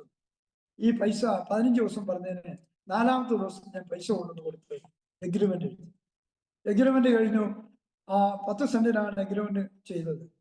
അപ്പൊ 4 മാസം അവധി വന്നു. അത് 2-3 ദിവസം കഴിയുമ്പോൾ അമേരിക്കയിൽ നിന്ന് ഒരു സഹോദരൻ എന്നെ വിളിക്കുക. അമേരിക്കയിൽ നിന്ന് ഒരു സഹോദരൻ എന്നെ വിളിച്ച് അദ്ദേഹത്തിന്റെ ചില ആവശ്യങ്ങൾക്ക് വേണ്ടി എൻ്റെ ഫോൺ നമ്പർ പലരുടെ കയ്യിലുണ്ട്. അവരിങ്ങനെ ചേഞ്ച് ആയിട്ട് ഓരോരുത്തർക്കും കൊടുത്തിട്ട് വിളിക്കുമായിരുന്നു. അദ്ദേഹം വിളിച്ചിട്ട് മാത്യു പാഷാണ്? അതെ. ഞാൻ പറഞ്ഞു അതെ എന്ന് പറഞ്ഞു. അന്ന് ഞങ്ങള് ഞാൻ വേറൊരു പ്രോഗ്രാമത്തിന് വേണ്ടി ഒരു സ്ഥലത്ത് നിൽക്കുക, ഒരു പ്രോപ്പർട്ടിയിൽ നിൽക്കുകയാണ്. അപ്പൊ ഈ ഫോൺ വിളിച്ച് കേട്ട് സംസാരിച്ചു ചോദിച്ചു. ഞാൻ അദ്ദേഹത്തിനോട് ചോദിച്ചു, അങ്കിൾ എന്നെ വിളിക്കുന്നത് അങ്കിളുടെ 2 വിഷയമാണ് എന്നെ ദൈവം ഓർപ്പിക്കുന്നത്. അത് ഇന്ന വിഷയമാണ്. ഒന്ന് നിങ്ങളുടെ ഒരു വീട് വിൽക്കാൻ വർഷങ്ങളായിട്ടുണ്ട്, അത് വിൽക്കാനാണോ? മറ്റൊന്ന് നിങ്ങളുടെ ബിസിനസ്സാണ്. ഈ 2 വിഷയമാണോ? ആത്മീയമായിട്ടൊക്കെ നിങ്ങൾ അത്യാവശ്യം നന്നായി പോകുന്നവരാണെന്ന് അറിയുന്നല്ലോ. അപ്പൊ എന്നോട് പറഞ്ഞു അതേ പാസ്റ്ററോട് ആരോടെങ്കിലും പറഞ്ഞു? എന്നോട് പറഞ്ഞായിരുന്നു? ഞാൻ ഇല്ല, എന്നോട് ഒരാൾ പറഞ്ഞു, ദൈവം അറിയിച്ചു, അതുകൊണ്ടാണ് ഞാൻ ചോദിച്ചത്. ഞാൻ അതിനാണ് മെയിനായിട്ട് വിളിച്ചത്. അപ്പൊ വർഷങ്ങളായിട്ട് വീട് വിൽക്കാനായിട്ട് അവര് ഇട്ടിരിക്കുകയാണ്. അപ്പോൾ അത് അവർക്ക് ബോർഡ് വെച്ചിട്ട് 1 വർഷത്തോളം പറ്റിയായി. പലരും പോയി പ്രാർത്ഥിച്ചു, അതിനുവേണ്ടി ഒരുപാട് കാര്യങ്ങൾ ചെയ്തു. എല്ലാ മാസവും ടാക്സ് അവർ അടയ്ക്കണം, അതിന്റെ പൈസ പോയിക്കൊണ്ടേയിരിക്കും. അതിനുവേണ്ടി പ്രാർത്ഥിച്ചിട്ട് ഞാൻ പറഞ്ഞു, നിങ്ങൾ ഇപ്പോൾ എവിടെ നിൽക്കും? ഇന്ന സ്ഥലത്ത്. ആ വീട്ടിലേക്ക് എല്ലാം പറഞ്ഞു. ചെന്നിട്ട് ഫോൺ വിളിക്കാൻ പറഞ്ഞു. വിളിച്ചു, പ്രാർത്ഥിച്ച് പറഞ്ഞു, ഇന്നേക്ക് 30-ാം ദിവസം നിങ്ങളുടെ വീട് വിൽക്കും. വീട് വിൽക്കലല്ല എൻ്റെ ജോലി. പക്ഷെ ഒരു കാര്യം കൂടെ പറഞ്ഞു, ദൈവത്തിന്റെ ആലോചന, അവർ പ്രാർത്ഥിക്കാൻ വിളിച്ച വിഷയത്തിന് വേണ്ടിയുള്ള ആലോചന പറഞ്ഞിട്ട് ഞാൻ പറഞ്ഞു, നിങ്ങൾ ഇന്നതുപോലെ ചില നിയോഗങ്ങൾ ദൈവം തന്ന ആലോചന പറഞ്ഞു, അത് അങ്ങനെ തന്നെ നിങ്ങൾ ചെയ്യണം. 7-ാം ദിവസം എന്നെ വിളിക്കാൻ പറഞ്ഞു. അങ്ങനെ 7-ാം ദിവസം അവർ വിളിച്ചു. 20-ാമത്തെ ദിവസം ആ വീട് അവര് വിൽപ്പന നടത്തി. 20% പോയിക്ക് വിറ്റു, അധികം കിട്ടി. ഇത് കഴിഞ്ഞപ്പോൾ അദ്ദേഹം എന്നെ വിളിച്ചു ചോദിച്ചു, എന്റെ വിശേഷങ്ങളൊക്കെ ചോദിച്ചപ്പോൾ പറഞ്ഞു, എന്നോട് ചോദിച്ചു സഭയുണ്ടോ? ഞാൻ പറഞ്ഞില്ല, അതിന് അഡ്വാൻസ് കൊടുത്തിരിക്കുക. ഒരു 10 സെന്റ് സ്ഥലത്തിന് അഡ്വാൻസ് കൊടുത്ത് 4 മാസം അവധിയാണ്. അപ്പൊ അത് എത്ര സെന്റ് ഉണ്ട്? 30 സെന്റ് ഉണ്ട്. ആ 30 സെന്റിന് വാങ്ങിച്ചോളാൻ പറഞ്ഞു. അദ്ദേഹം ആ സ്ഥലത്തിനുള്ള പൈസ അദ്ദേഹം തന്നെ അയച്ചു തന്നു. അങ്ങനെ അത്ഭുതകരമായി ആ 10 സെന്റ് ആഗ്രഹിച്ച് ഞങ്ങൾ 30 സെന്റ് സ്ഥലം വാങ്ങി ഇന്നിരിക്കുന്ന ചർച്ച്. തുടർമാനം അതിന്റെ പണികൾ അന്ന് തുടങ്ങി. പണി 2006-ലാണ് ഈ സ്ഥലം വാങ്ങിക്കുന്നത്. അങ്ങനെ വാങ്ങിച്ച് അതിനകത്ത് ഞങ്ങൾ അന്ന് തുടങ്ങി പണി. അത് എനിക്ക് തോന്നുന്നു 40-50 ലോഡ് കരിങ്കല്ലിറക്കി 2 സൈഡ് കെട്ടി മണ്ണ് ഫില്ല് ചെയ്ത് അങ്ങനെ ഞങ്ങൾ ചർച്ചിന്റെ പണി ആരംഭിച്ച പണി ഇന്നും ഇതിന്റെ പണികളെ നടന്നുകൊണ്ടിരിക്കുകയാണ്. ഇതിന്റെ മുകളിലത്തെ വർക്കുകളും ഇന്നും നടക്കുകയാണ്. കാരണം ദൈവത്തിന്റെ ആലോചന പ്രകാരം മധ്യപ്രദേശിൽ വെച്ച് എനിക്ക് വെളിപ്പാടിൽ തന്ന സ്ഥലം യാക്കോബ് കണ്ട ഒരു ദർശനമാണ്. ആ ലൂസ് എന്ന ദേശത്ത് അവൻ ദൂതന്മാർ കയറി ഇറങ്ങുന്നതും അവൻ കണ്ട ദർശനം ഉൽപ്പത്തി പുസ്തകത്തെ കുറിച്ച് ദൈവാത്മാവിനെ ഓർപ്പിച്ചു. ആ സ്ഥലം വാങ്ങി. തുടർന്ന് ഞാനും ജോലി ചെയ്യപ്പോൾ അനുഗ്രഹിക്കപ്പെട്ട ചില പ്രോപ്പർട്ടികൾ ഉണ്ടായിരുന്നു. അതെല്ലാം വിറ്റ് ഞങ്ങള് ഈ സഭയുടെ പ്രവർത്തനങ്ങൾക്ക് ചർച്ചിന്റെ പണി ആരംഭിച്ചു. ഒരുപാട് സ്ഥലങ്ങളിൽ ദൈവം ചെയ്തു. അപ്പോൾ തന്നെ കുവൈറ്റ് അങ്ങനെയുള്ള സ്ഥലങ്ങളിൽ ശുശ്രൂഷിക്കാൻ പോയി. അവിടെ ഒരു ഡോക്ടർ ഉണ്ടായിരുന്നു. ആ ഡോക്ടറിന്റെ വീടിനെ കുറിച്ചൊക്കെ ഒരുപാട് സാക്ഷ്യങ്ങൾ പറഞ്ഞാൽ അവൻ പറയാനുണ്ട്. അദ്ദേഹം മരിച്ചുപോയി. പക്ഷേ അദ്ദേഹത്തിന്റെ വലിയ പ്രതിസന്ധിയിലിരിക്കുമ്പോൾ ഞാൻ കുവൈറ്റിൽ ചെന്നിറങ്ങുന്ന സമയത്ത് എനിക്ക് കോൾഡായിട്ട് എന്നെ വിളിച്ചുകൊണ്ട് പോയ ആളുകൾക്ക് എനിക്ക് ശുശ്രൂഷിക്കാൻ കഴിയാതെ വന്ന് 2-3 ദിവസം ഞാൻ അവിടെ വീട്ടിലിരുന്നു. അപ്പൊ അവരെന്നെ ഒരു ഡോക്ടർ എടുത്ത് കൊണ്ടുപോയി. ഞാൻ പറഞ്ഞു എനിക്ക് ഡോക്ടർ മരുന്നും വേണ്ട. ഇല്ല, പോണെന്ന് പറഞ്ഞ് നിർബന്ധിച്ചു പോയി. കുവൈറ്റിലൊരു ഗവൺമെന്റ് ഹോസ്പിറ്റലിലെ ഡോക്ടർ മാത്യു എന്ന് അദ്ദേഹത്തിന്റെ പേര്, തിരുവനന്തപുരം. അദ്ദേഹത്തിന്റെ അടുത്ത് എന്നെ കൊണ്ടുപോയി. അദ്ദേഹം എന്നെ ചെക്ക് ചെയ്തിട്ട് പറഞ്ഞു, അല്പം മെഡിസിൻ കഴിക്കണം. പക്ഷെ ഞാൻ പറഞ്ഞു എനിക്ക് വേണ്ട. അദ്ദേഹം നിർബന്ധിച്ച് എഴുതിക്കൊണ്ടിരുന്നപ്പോൾ ഞാൻ ചോദിച്ചു, സാറിന്റെ 2 ഓപ്പറേഷൻ കഴിഞ്ഞ ഹാർട്ടിന്, അടുത്ത ഓപ്പറേഷനും കൂടെ ഫൈനലാക്കി വെച്ചിരിക്കുന്നു. മക്കളെ കുറിച്ച് വലിയൊരു ഭാരം സാറിന് ഉള്ളതായിട്ട് ദൈവം ഓർപ്പിച്ചു. അപ്പൊ ദൈവം ഹേമിക്കുന്നുവെങ്കിൽ ദൈവത്തിന്റെ ആത്മാവിൽ ഞാൻ ഈ ദൂത് ആലോചന ദൈവം തന്ന കാര്യം ഞാൻ പറഞ്ഞു. അദ്ദേഹം എനിക്ക് മെഡിസിനും തന്നില്ല.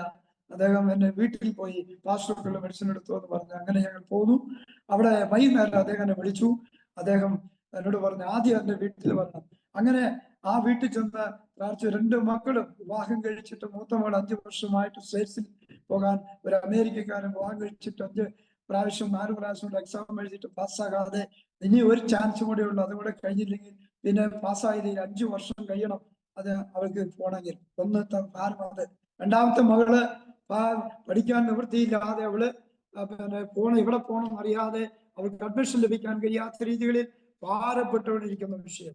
ഈ 2 വിഷയത്തിനും ദൈവം അറിയിച്ച വിഷയങ്ങൾ ആലോചന പറഞ്ഞെന്ന് പ്രാർത്ഥിച്ചു.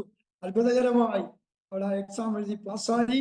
ആ ഡോക്ടർ സാറ് ഞങ്ങളെ മാനിക്കുകയും സഹായിക്കുകയും ഒക്കെ ചെയ്തു. ഈ ചർച്ചിന് വേണ്ടിയൊക്കെ വളരെ നാളുകൾ 1 വർഷത്തോളം അദ്ദേഹത്തിന്റെ ടൈറ്റ് ഞങ്ങൾ കഴിച്ചു തരികയും ചെയ്യുകയും ഈ പണികൾ നടക്കുകയും. അങ്ങനെയാണ് ഇതിനെ ഞങ്ങൾ ഒരു പേരിടണമെന്ന് ആഗ്രഹിച്ചു ചർച്ചിന്. അങ്ങനെ പേരിട്ട് 1 വർഷം പ്രാർത്ഥിച്ചു പേരിട്ടതാണ്. ഇതിന്റെ പേര് RDC അല്ലെങ്കിൽ രഹോബോത്ത് ഡെലിവറൻസ് സെന്റർ എന്ന് ഈ ചർച്ചിന് പേരിട്ടു. ആ പേരിലൂടെയാണ് ഇന്ന് പ്രാർത്ഥനാ ഗ്രൂപ്പ് നടക്കുന്നു. അന്നത്തെ പ്രാർത്ഥനാ ഗ്രൂപ്പ് 2019 വരെയും കടന്നുപോയി. ആ മേഖലകളിലൂടെയൊക്കെ എനിക്ക് വളരെ അനുഗ്രഹിക്കപ്പെട്ട നിലകളിൽ സഭയും ശുശ്രൂഷകളും അനുഗ്രഹിക്കപ്പെട്ട വിടുതലുകളെ ദേശം രാജ്യങ്ങളിൽ നിന്നൊക്കെ ജനം വിളിക്കുകയും പ്രാർത്ഥിക്കുകയും ചെയ്തുകൊണ്ടിരുന്നു. എന്നെ പല സ്ഥലങ്ങളിലേക്ക് അവരാൽ തന്നെ കൊണ്ടുപോയി ശുശ്രൂഷിക്കാനൊക്കെ ദൈവം കൃപ ചെയ്തിട്ടുണ്ട്. എന്റെ വിദ്യാഭ്യാസമോ എന്റെ കഴിവോ പ്രാപ്തിയോ ഒന്നുമല്ല. എല്ലാം ദൈവമായിട്ട് അത്ഭുതകരമായി ചെയ്തു, ദൈവം നടത്തി.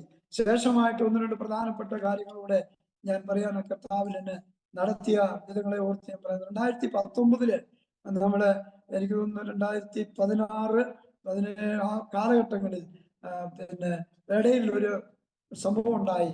ഞാനൊരു പേരുകേട്ട ഒരു സംഘടനയോടുകൂടെ ചേരുവാൻ കർത്താവിൽ ആഗ്രഹിച്ചു. അന്ന് സഭയും ഒറ്റയ്ക്കാണ് നടക്കുന്നത്. വലിയ വലിയ പ്രവൃത്തികൾ 12 ബൈബിൾ കൺവെൻഷൻ തന്നെ കർത്താവിന്റെ കൃപയാൽ ഈ ഗ്രൗണ്ടിൽ നടത്താൻ ദൈവം കൃപ ചെയ്തു. ദർശനപ്രകാരം വെച്ച ആലയം ഈ സ്ഥലത്തോട്ട് മുമ്പോട്ട് വെക്കാതെ ഒരു ഭാഗം വെച്ച് മുമ്പിൽ 1000-2000 പേർക്ക് ഇരിക്കാനുള്ള ഒരു കൺവെൻഷൻ സെന്റർ അവിടെ തന്നെ ഒരുക്കപ്പെട്ടുകൊണ്ട് കർത്താവ് കൃപ ചെയ്തു. സ്ഥലം ഇരിക്കാനുള്ള പൊതു സ്ഥലമായിട്ട് വെച്ചുകൊണ്ടാണ് ഈ ചർച്ച ഇവിടെ പണിത്. അങ്ങനെ 12 കൺവെൻഷൻ നടന്നു. ശേഷമായിട്ട് ഈ ഭരണ മാറ്റങ്ങൾ സംഭവിച്ചപ്പോൾ ഒറ്റയ്ക്കാണെന്നുള്ള പറഞ്ഞ് അന്ന് എൻ്റെ ശുശ്രൂഷയും എനിക്ക് തോന്നുന്നു ദേശങ്ങളിൽ നിന്ന് പോലും ഇവിടെ വന്ന് സ്ഥാനപ്പെട്ട് കൈക്കീഴിൽ ദൈവത്തിന്റെ കൃപയാൽ ഇവിടെ വന്ന് സ്ഥാനപ്പെട്ടു പോയിട്ടുണ്ട്. അപ്പൊ ഇവർക്ക് തോന്നി നമുക്ക് ഒരുമിച്ച് നിൽക്കാം എന്ന് പറഞ്ഞ് അവരും എന്നെ പ്രേരിപ്പിച്ചിരുന്നു. കുറെ കാലം മുമ്പ് പറഞ്ഞിരുന്നു. അങ്ങനെ ഈ ഭരണമാറ്റം വന്നപ്പോൾ ഞാൻ അതിനെ അപ്ഡേറ്റ് ചെയ്യാനിടയായി. ഈ 5 വർഷത്തേക്ക് ഈ ചർച്ച മറ്റു കാര്യങ്ങൾ കൊടുത്തു. എന്നാൽ പറയട്ടെ, എൻ്റെ ജീവിതത്തിലെ പല ബുദ്ധിമുട്ടുകൾ എനിക്ക് അനുഭവിച്ചു. അവരന്നുണ്ടായിരുന്ന ആളുകളെല്ലാം അവരെ 2 വർഷം കൊണ്ട് അവരെന്ത് ചെയ്തു? ആളുകളെല്ലാം അവരെ ഷിഫ്റ്റ് ചെയ്തു. അവരുടെ ടൗണിലുള്ള ഒരു ചർച്ചിലേക്ക് ഷിഫ്റ്റ് ചെയ്തുകൊണ്ട് ഞാനും വൈഫും മാത്രം ഏകനായി വളരെ ബുദ്ധിമുട്ടുകൾ ഞങ്ങൾ അനുഭവിച്ചു. 4 വർഷത്തോളം ഞങ്ങളിരുന്ന് പ്രാർത്ഥിച്ചു ഞങ്ങളുടെ ചർച്ചില്. എന്നാൽ അതിനുശേഷം 2019 വീണ്ടും ഞങ്ങള് ഈ ശുശ്രൂഷകൾ വീണ്ടും ദൈവം നമുക്ക് തന്നു. വളരെ ക്ഷീണിക്കപ്പെട്ടു പോയി. എന്നാലും ദൈവം എന്നെ പലരും വരികയും പ്രാർത്ഥിക്കുകയും വിടുതൽ നടക്കുമെങ്കിലും മനസ്സുകൊണ്ട് ദൈവം സ്വന്തം ജനം ചെയ്തതായ ബുദ്ധിമുട്ടുകൾ അനുഭവിച്ചപ്പോൾ ഉണ്ടായ വേദന ഞങ്ങൾക്ക് സഹിക്കാൻ പറ്റിയില്ല. എന്നാൽ ആലയത്തിലൊക്കെ ആളുകൾ വന്നില്ലെങ്കിലും എന്നാൽ പിന്നീട് ഈ 2019 ആയപ്പോൾ വീണ്ടും ദൈവം ഞങ്ങളെ ഒരു ബൈബിൾ കൺവെൻഷൻ തുടർമാനം നടത്തി. 2019-20 വർഷത്തെ നടത്തി പ്രാർത്ഥന കൺവെൻഷൻ നടന്നു. പിന്നെ ആളുകൾ വരാൻ തുടങ്ങി. അങ്ങനെ ഒരു ധ്യാനം ഞങ്ങൾ ആരംഭിച്ചു. 2021 മുതൽ ഞങ്ങളുടെ റിട്ടയർഡ് കേണലായ സാമുവൽ എന്ന് വിളിക്കുന്ന KM സാമുവൽ എന്ന് വിളിക്കുന്ന ഒരു സാറ്, അദ്ദേഹത്തിന് നമ്മളെക്കാളൊക്കെ നല്ല പ്രായമുണ്ട് അദ്ദേഹം.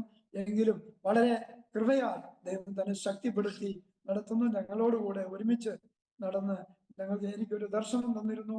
ആദ്യത്തെ ഡെലിവറി മിനിസ്ട്രി നടത്തുവാൻ 82 വയസ്സോളം അദ്ദേഹത്തിന് പ്രായമുണ്ടെങ്കിലും അദ്ദേഹം ഞങ്ങളോടുകൂടെ ഈ പ്രവർത്തിക്കാൻ ഒരു താല്പര്യം കാണിച്ചു.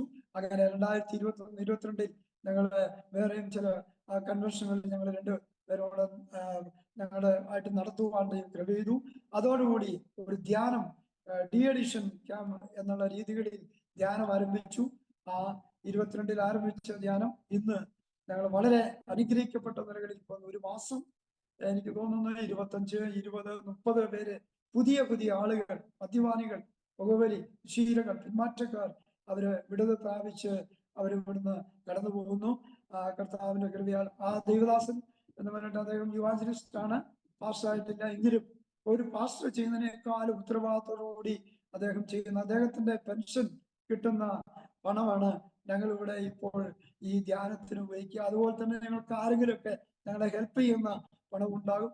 അതുകൊണ്ട് തുച്ഛമായ രീതികളിൽ ഒരു മാസം ഞങ്ങൾക്ക് നല്ലൊരു എമൗണ്ട് 60-65,000 രൂപയോടൊക്കെ ചെലവ് വന്ന് ഞങ്ങളിത് ചെയ്യുമ്പോൾ മറ്റാരിൽ നിന്നൊരു പിരിവില്ല.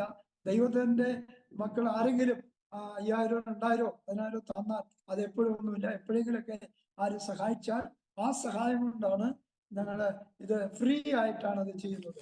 കാരണം ഒരു പൈസ ആരോടും മേടിക്കുന്നില്ല. നല്ല ഫുഡ് ക്രമീകരണങ്ങൾ ചെയ്ത് ഞങ്ങള് 5 ദിവസം ഞായറാഴ്ച ഉച്ച കഴിഞ്ഞ് ആരംഭിച്ച് വെള്ളിയാഴ്ച ഉച്ച വരെ അവിടെ നടത്തുന്നു. കൗൺസിലിംഗ്, ഡോക്ടേഴ്സ്, അങ്ങനെ ദൈവദാസന്മാർ, സംഘടന വ്യത്യാസമില്ലാതെ ദൈവദാസന്മാർ ഞങ്ങളോടുകൂടെ സഹകരിക്കുന്നു. ഞങ്ങളുടെ വലിയ സഭയിലുള്ള പ്രിയപ്പെട്ടവരൊക്കെ, അതുപോലെ ഞങ്ങളുടെ ഒരു ട്രൈബൽ വിഭാഗത്തിലുള്ള ഒരു രാജീവ് പാസ്റ്ററുണ്ട്. അദ്ദേഹത്തിന്റെ സഭയിലുള്ള വിശ്വാസികളും ഞങ്ങളെ കൂടുതലായി സഹകരിക്കുന്നുണ്ട്. ഒരു ഷാജി, അങ്ങനെ പേരെടുത്തവനെ ഒരുപാട് ദൈവദാസന്മാർ ഞങ്ങളുടെ കൂടെ ഇന്ന് ധ്യാനം നടക്കുന്നു. ഇതിന്റെ ഞങ്ങളുടെ മെയിനായിട്ടുള്ള വിഷയം എന്നാൽ കുടുംബ തകർച്ച, മാനസിക പിന്നോക്കം, വിശ്വാസത്തിൽ അതൃപ്തി, മദ്യപാനം, കടഭാരം, ആത്മഹത്യ പ്രവണത, ഇങ്ങനെ തുടങ്ങിയ ഭാരത്താൽ അനുഭവിക്കുന്ന ജീവിത അവർക്ക് താമസവും ഭക്ഷണവും തികച്ചും സൗജന്യമാവും. ജാതി മതമാർഗം കൂടാതെ കഴിഞ്ഞ ദിവസം പൂജാരികളാണ് 22-ാം തീയതി മാർച്ച് 22 മുതൽ 27 വരെ നടന്ന ധ്യാനത്തിന് ഹിന്ദു മതത്തിൽ നിന്നും തമിഴ്നാട്ടിൽ നിന്നും ഒരു കൂട്ടം ആളുകളാണ് ഇവിടെ വന്നത്. കേരളത്തിന്റെ ഇരിട്ടി ഭാഗത്തു നിന്ന് കുറച്ച് ആളുകളും ഉണ്ടായിരുന്നു. ഈ ക്യാമ്പ് അവരൊക്കെ വിശ്വാസത്തിൽ ഏറ്റെടുത്ത് ഈ കഴിഞ്ഞ ആഴ്ചകളിലൊക്കെ അവർ പള്ളികളിൽ, ചർച്ചുകളിൽ ആക്റ്റീവാണെന്ന് ഞാൻ കേൾക്കാനിടയായി. ഇവിടെ നിന്ന് വന്ന് പോകുന്നവരൊക്കെ ഇന്നും അതായത് ഇപ്പൊ ഈ 22 തുടങ്ങിയ 26 ഈ വർഷങ്ങളോളം നടക്കുന്ന ഈ ക്യാമ്പിൽ വെച്ച് ഒരുപാട് ആളുകള് അനവധി സഭകൾക്ക് അനുഗ്രഹമായി തീരുവാനിടയായി. അങ്ങനെ ഞങ്ങൾ ഈ പ്രയർ ഗ്രൂപ്പ് 2021 വീണ്ടും നിന്നുപോയ പ്രയർ ഗ്രൂപ്പ് ആരംഭിച്ചു. ഇപ്പോൾ ഞങ്ങൾക്ക് 27 പേരുണ്ട്. കൂടുതലും ആദിവാസികളിൽ ട്രൈബൽസ് വിഭാഗത്തിൽപ്പെട്ട ആളുകളാണ് ഞങ്ങളോട് കൂടെ ഇപ്പോൾ. എന്നാൽ മറ്റ് ജനറൽ ആയിട്ടുള്ള ദൈവദാസന്മാരും ദൈവമക്കളും ഞങ്ങളുടെ കൂടെയുണ്ട്. ഒരു ദിവസം 4 മണിക്കൂർ പ്രാർത്ഥന ഇപ്പോഴും നടക്കുന്നു. എന്നെ അനവധി ആളുകളുടെ ഇടയിൽ കഴിഞ്ഞ ദിവസങ്ങള് പിന്നെ കടപ്പ എന്ന് ആന്ധ്രാപ്രദേശത്തിലുള്ള ഒരു വൈദികൻ, അദ്ദേഹം പിന്നെ കൂടെ നിൽക്കുന്ന ഒരു കുടുംബം, അദ്ദേഹത്തിന് പിന്നെ ഒരു സഹോദരി, 2 മക്കളും ഉണ്ട്. അദ്ദേഹത്തിന്റെ ഭർത്താവ് മരിച്ചു പോയതാണ്. അച്ഛനാണ് ആ കുടുംബം നോക്കുന്നത്. ഒരു മകൻ, 2 ആൺമക്കളാണ്. അതിലൊരു മോന് ഡോക്ടറാകാൻ അവർ പഠിച്ചുകൊണ്ടിരിക്കുന്നു. RC വിഭാഗത്തിലുള്ള ഒരു വൈദികൻ, അദ്ദേഹം റിട്ടയർഡ് ആണ്. എങ്കിലും ആ മകന് വേണ്ടി മെഡിക്കൽ കോളേജുകള്, ഹോസ്പിറ്റലുകള്, തമിഴ്നാട്, കർണാടക, കേരള എന്നുള്ള മെഡിക്കൽ കോളേജുകളിലും പോയി. അവനൊരു വയറുവേദന അനുഭവപ്പെട്ട് അങ്ങനെ ഒരു വിടുതലില്ലാതെ MRI മുതലുള്ള ഒരുപാട് പൈസ ചിലവാക്കി 2 വർഷത്തോളം അവന് നടന്നു. ആ പയ്യന് പഠിക്കാൻ കഴിയാത്ത രീതിയിൽ അവന് അസ്വസ്ഥപ്പെടുത്തുന്ന വയറുവേദന. അങ്ങനെ ബാംഗ്ലൂര് എൻ്റെ ഒരു ഫ്രണ്ട് ഉണ്ട്, അഡ്വക്കേറ്റ് ആണ്, സിബി അലക്സ് എന്ന അദ്ദേഹത്തിന് ഒരു ഹോസ്പിറ്റലുണ്ട്, ഒരു പിന്നെ നഴ്സിംഗ് കോളേജുണ്ട്, സ്കൂളുണ്ട്. ഞങ്ങളോട് പ്രാർത്ഥിച്ച് ആലോചന ചോദിച്ച് ഏത് കാര്യം അദ്ദേഹം ചെയ്യാറുണ്ട്. അദ്ദേഹത്തിന് ഒരുപാട് അനുഭവമുണ്ട്. RC ഭാഗത്തുള്ള ആള് തന്നെയാണ്. അദ്ദേഹം സ്ഥാനപ്പെട്ടില്ലെന്നേ ഉള്ളൂ, ബാക്കി എല്ലാ കാര്യങ്ങളിലും അദ്ദേഹം ആക്റ്റീവാണ്, ഞങ്ങളോട് കൂടെ സഹകരിക്കുകയും പ്രവർത്തിക്കുകയും സഹായിക്കുകയും ചെയ്യുന്ന ഒരു വ്യക്തിയാണ്. അങ്ങനെ അദ്ദേഹത്തിന്റെ ആ ഹോസ്പിറ്റലിൽ ചെന്നു. അവര് 5 ഡോക്ടർമാരോളം പരിശോധിച്ചു, MRI എടുത്തു, ഇവനൊരു രോഗമില്ല. അങ്ങനെ ഇരിക്കെ അവർ ആ മീറ്റിങ്ങില് ഈ കുടുംബവും അച്ഛനും അതുപോലെ ഡോക്ടേഴ്സും കൂടെ മീറ്റിങ്ങില് അവർ എൻ്റെ കാര്യം അവതരിപ്പിച്ചു. സാർ, അദ്ദേഹം എന്നെ വിളിക്കുന്നു, നിങ്ങളുടെ ക്യാമ്പ് നടന്നുകൊണ്ടിരിക്കുകയാണ്. ഞാൻ പറഞ്ഞത് 1/2 മണിക്കൂർ കഴിഞ്ഞ് വിളിക്കാൻ പറഞ്ഞു. വിളിച്ചു. അദ്ദേഹം പ്രാർത്ഥിച്ചപ്പോൾ ഞാൻ അവർക്കുള്ള രോഗത്തെക്കുറിച്ച് ദൈവം എന്നെ വെളിപ്പെടുത്തി. വയറ്റിലുള്ള വേദന എന്താണെന്നും എങ്ങനെ സംഭവിച്ചുവെന്നും അതിന്റെ അടയാള സഹിതം ദൈവത്തിന്റെ ആത്മാവ് എന്നെ അറിയിച്ചു. ഞാൻ അദ്ദേഹത്തോട് പറഞ്ഞു.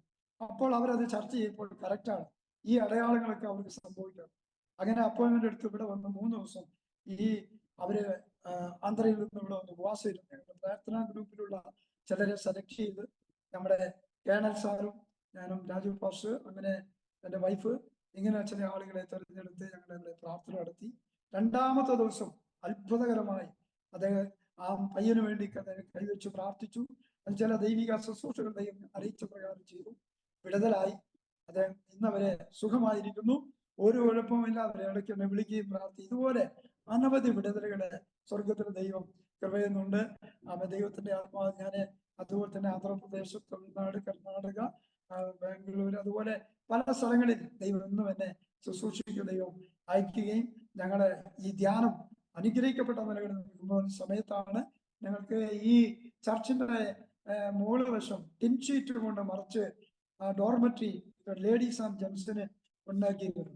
അപ്പോൾ ആ ഡോർമെട്രി അവർക്ക് വന്നു കിടക്കുമ്പോൾ മഞ്ഞുകാലത്ത് അവർക്കൊന്നില്ല, ഒരിക്കലും അവർക്ക് തണുപ്പ് സമയത്ത് ഒരു 2-3 മാസമായി പിന്നെ അവര് മഞ്ഞും വെള്ളം അവരുടെ കട്ടിലിന്മേൽ വീണ് ബെഡ്ഷീറ്റുകൾ നനഞ്ഞ് ഇരിക്കുന്നു. അങ്ങനെ ചില ആളുകള് വരാൻ മടിച്ച് വിസമ്മതിച്ചു, ഞങ്ങളോട് വിവരം പറഞ്ഞു.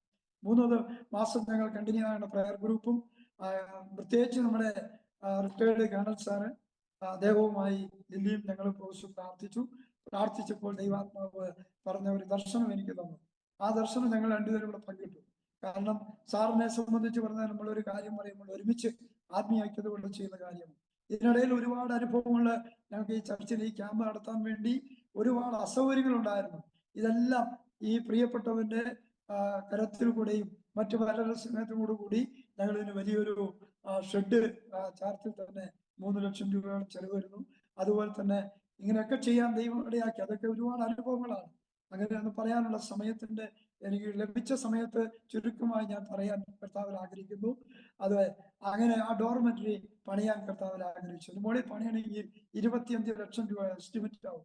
ഞാനൊരു കോൺട്രാക്ടർ ആയതുകൊണ്ട് ഞാൻ കണക്ക് കൂട്ടി അങ്ങനെ കൊട്ടേഷൻ സ്വീകരിച്ചു. സാറ് എന്നോട് പറഞ്ഞു, നമുക്ക് ധൈര്യമായിട്ട് വിശ്വാസത്തോടെ പണി ആരംഭിക്കാം. എൻ്റെ ഈ ചർച്ചിന്റെ എല്ലാ പണികളും എന്നെ ഏൽപ്പിച്ച ദൗത്യവും അങ്ങനെ തന്നെ. ഒരു പൈസയും കയ്യിലില്ലാതെയാണ് ചർച്ചിന്റെ ആരംഭം. അങ്ങനെ തന്നെ ഞങ്ങൾ ആരംഭിച്ചു. അദ്ദേഹത്തിന്റെ മകൾ CC പോകുന്ന ഒരു വിശ്വാസിയാണ്. അവരുടെ കുറച്ച് ആഭരണങ്ങൾ ഞങ്ങൾ തന്നു. അതുകൊണ്ട് ആ പണയം വെച്ച് ഞങ്ങളുടെ 5 ലക്ഷം രൂപ അഡ്വാൻസ് കൊടുത്തതിന്റെ പണി ഇപ്പോൾ നടക്കുന്നു. അതുകൊണ്ടാണ് ഞാൻ ഇതിന്റെ പ്രാരംഭം പറഞ്ഞ് അന്ന് തുടങ്ങിയ പണി ഇന്ന് നിന്നിട്ടില്ല. അതിന്റെ പണികളോടെ ആരംഭിക്കുന്ന വിശ്വാസത്തോടാണ്. 2 ഡോർമെട്രിയും 2 ബെഡ്റൂമും ഒക്കെ ആയിട്ട് പണിയുന്നു. ദൈവദാസന്മാർക്ക് വിശ്രമിക്കാനും ഞങ്ങളുടെ കയ്യിൽ ഒന്നുമില്ല, ശൂന്യമാണ്. ഞങ്ങൾക്ക് എന്നാൽ ദൈവം ഞങ്ങളെ നടത്തുന്നു. അത്ഭുതകരമായി കർത്താവ് ഞങ്ങളോട് ഈ പ്രവർത്തനം വളരെ വിശാലമായി തീരുവാൻ അടുത്ത മാസവും 26-ാം തീയതി ധ്യാനം നടത്തുവാൻ കർത്താവിൽ നിശ്ചയിച്ചു പ്രാർത്ഥിക്കുന്നു. ഓരോ മാസം കഴിയുമ്പോൾ അടുത്ത മാസത്തെ ഡേറ്റ് ഞങ്ങൾ എടുക്കും. ഇപ്പോൾ ഞങ്ങൾക്ക് താമസിക്കാനുള്ള പരിമിതികളുണ്ട്. അതുകൊണ്ട് ഞങ്ങൾ ആളുകളെ കുറച്ചാണ് എടുക്കുന്നത്.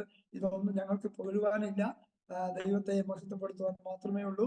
ദൈവത്തിന്റെ വേല ഞങ്ങളാൽ ഏൽപ്പിച്ചിരിക്കുന്ന ദൗത്യം ഞങ്ങൾ ഉത്തരവാദിത്തോടെ പരിശുദ്ധാത്മാവിന്റെ നിറവിൽ ചെയ്യുന്നു. അപ്പോൾ തന്നെ കേണൽ റിട്ടയർഡ് സാറിനെ കുറിച്ചൊരു വാക്കുകൂടെ ഞാൻ പറയുന്നു. ഞാൻ പ്രാർത്ഥിച്ച് ഞങ്ങൾക്ക് കിട്ടുന്ന ഏതൊരു ആലോചന ഞങ്ങൾ പങ്കിടുമ്പോഴും അദ്ദേഹം അതിന് ഒരു വാക്കുപോലും എതിര് പറയാതില്ല. അദ്ദേഹം പിന്നെ അദ്ദേഹത്തിന്റെ മക്കളുടെ ആവശ്യങ്ങളൊന്നും അവർ നോക്കുന്നില്ല. അവർക്ക് അവരുടേതായ കാര്യങ്ങളുണ്ട്. 3 മക്കളുണ്ട് അവർക്ക്.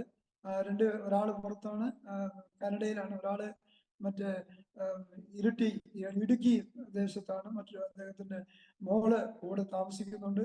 അവരും ഞങ്ങളോട് കൂടെ ആക്റ്റീവായിട്ട് പ്രവർത്തിക്കുന്നു.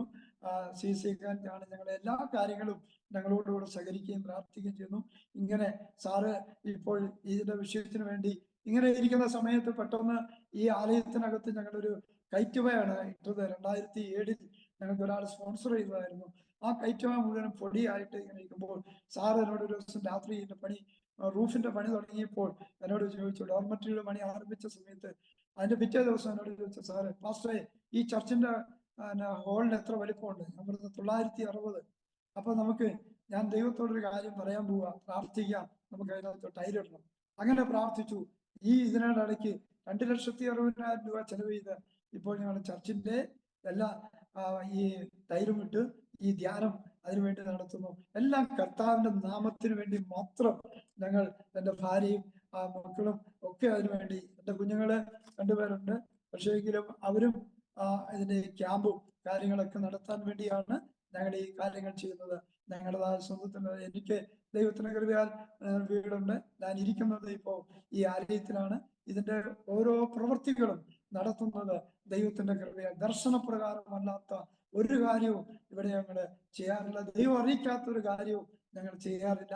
കർത്താവ് പറഞ്ഞത്, എന്നെ ശക്തനാക്കുന്നവൻ മുഖാന്തരം ഞാൻ സകലത്തിനും മതിയാവൻ അവൻ എന്നാണ് തിരുവചനം പറയുന്നത്. പൗലോസ് പറഞ്ഞത്, തന്നിൽ ലഭിച്ച കൃപയ്ക്ക് തക്കവണ്ണം ക്രിസ്തുയേശുവിൽ ഒരു വ്യക്തിയെ തികഞ്ഞവനാക്കി തീർക്കുക. ഇതാകുന്നു ഞങ്ങളുടെ ലക്ഷ്യം. ഞങ്ങളുടെ കൂടെ കൂടുന്നവർക്കും അത് തന്നെയാണ് ഞങ്ങളുടെ ലക്ഷ്യം. ഈ ദൈവം ഈ ധ്യാനത്തിന് വേണ്ടി പ്രത്യേകമായി എന്നെ കേൾക്കുന്ന ഈ പ്രേക്ഷകരുണ്ട്. ആ പ്രേക്ഷകർക്ക് വേണ്ടിയും ഞാനൊരു വാക്ക് വേണ്ടി പ്രാർത്ഥിക്കാം. എനിക്ക് അവസരം നൽകിയ വലിയവനായ ദൈവത്തോടുള്ള നന്ദിയും ഇതിനവസരം നൽകിയ അരോമ TVയിലെ സകല കർത്താവിന്റെ ദാസനോടും എൻ്റെ കുടുംബത്തോടും പ്രിയപ്പെട്ടവരോടുള്ള നന്ദിയും ഞാൻ ഇത്രയും കഴിച്ചുകൊണ്ട് ഈ പ്രേക്ഷകരെ നിങ്ങളുടെ ആവശ്യങ്ങൾ എന്തുമാകട്ടെ അതിനുവേണ്ടി പ്രാർത്ഥിക്കാം. തലമുറയില്ലാത്ത അനേക ആളുകൾക്ക് വേണ്ടി എളിവർ പ്രാർത്ഥിക്കാൻ കൃപ ചെയ്തിട്ടുണ്ട്. അനേക ഭൂതങ്ങൾ ബാധിച്ചവർക്ക് വേണ്ടി പ്രാർത്ഥിക്കാൻ കൃപ ചെയ്തിട്ടുണ്ട്. ഒരിക്കലൂടെ ഞാൻ പറയാം, ദൈവം എന്നെ ഏൽപ്പിച്ച ദൗത്യം വീണ്ടും ഒരു പ്രാവശ്യം ഓർപ്പിക്കുന്നു. എന്നെ വിവിധമായ സ്ഥലങ്ങളിൽ ഇപ്പോൾ ഫോൺ കോളിലൂടെയും അവർ വിളിച്ച് പ്രാർത്ഥിച്ച് വിടുതൽ. കഴിഞ്ഞ ദിവസം തന്നെ ഒരു ബൈബിൾ കൺവെൻഷന് പാടിക്കൊണ്ടിരിക്കുന്ന ഒരു വ്യക്തിയെ കുറിച്ച് ഒരു ദർശനം. ഞാനും ആ കൺവെൻഷന് പോയി കൺവെൻഷൻ കൂടാൻ വേണ്ടി കടന്നുപോയ സ്റ്റേറ്റ്സിൽ നിന്ന് വന്ന ഒരു ടീമായിരുന്നു. എനിക്ക് അവരെ കുറിച്ച് അറിയില്ല. പക്ഷേ ദൈവാത്മാവ് എന്നെ ആ പാടുന്ന വ്യക്തിയെ കുറിച്ച് ഒരു ദർശനം വന്നു.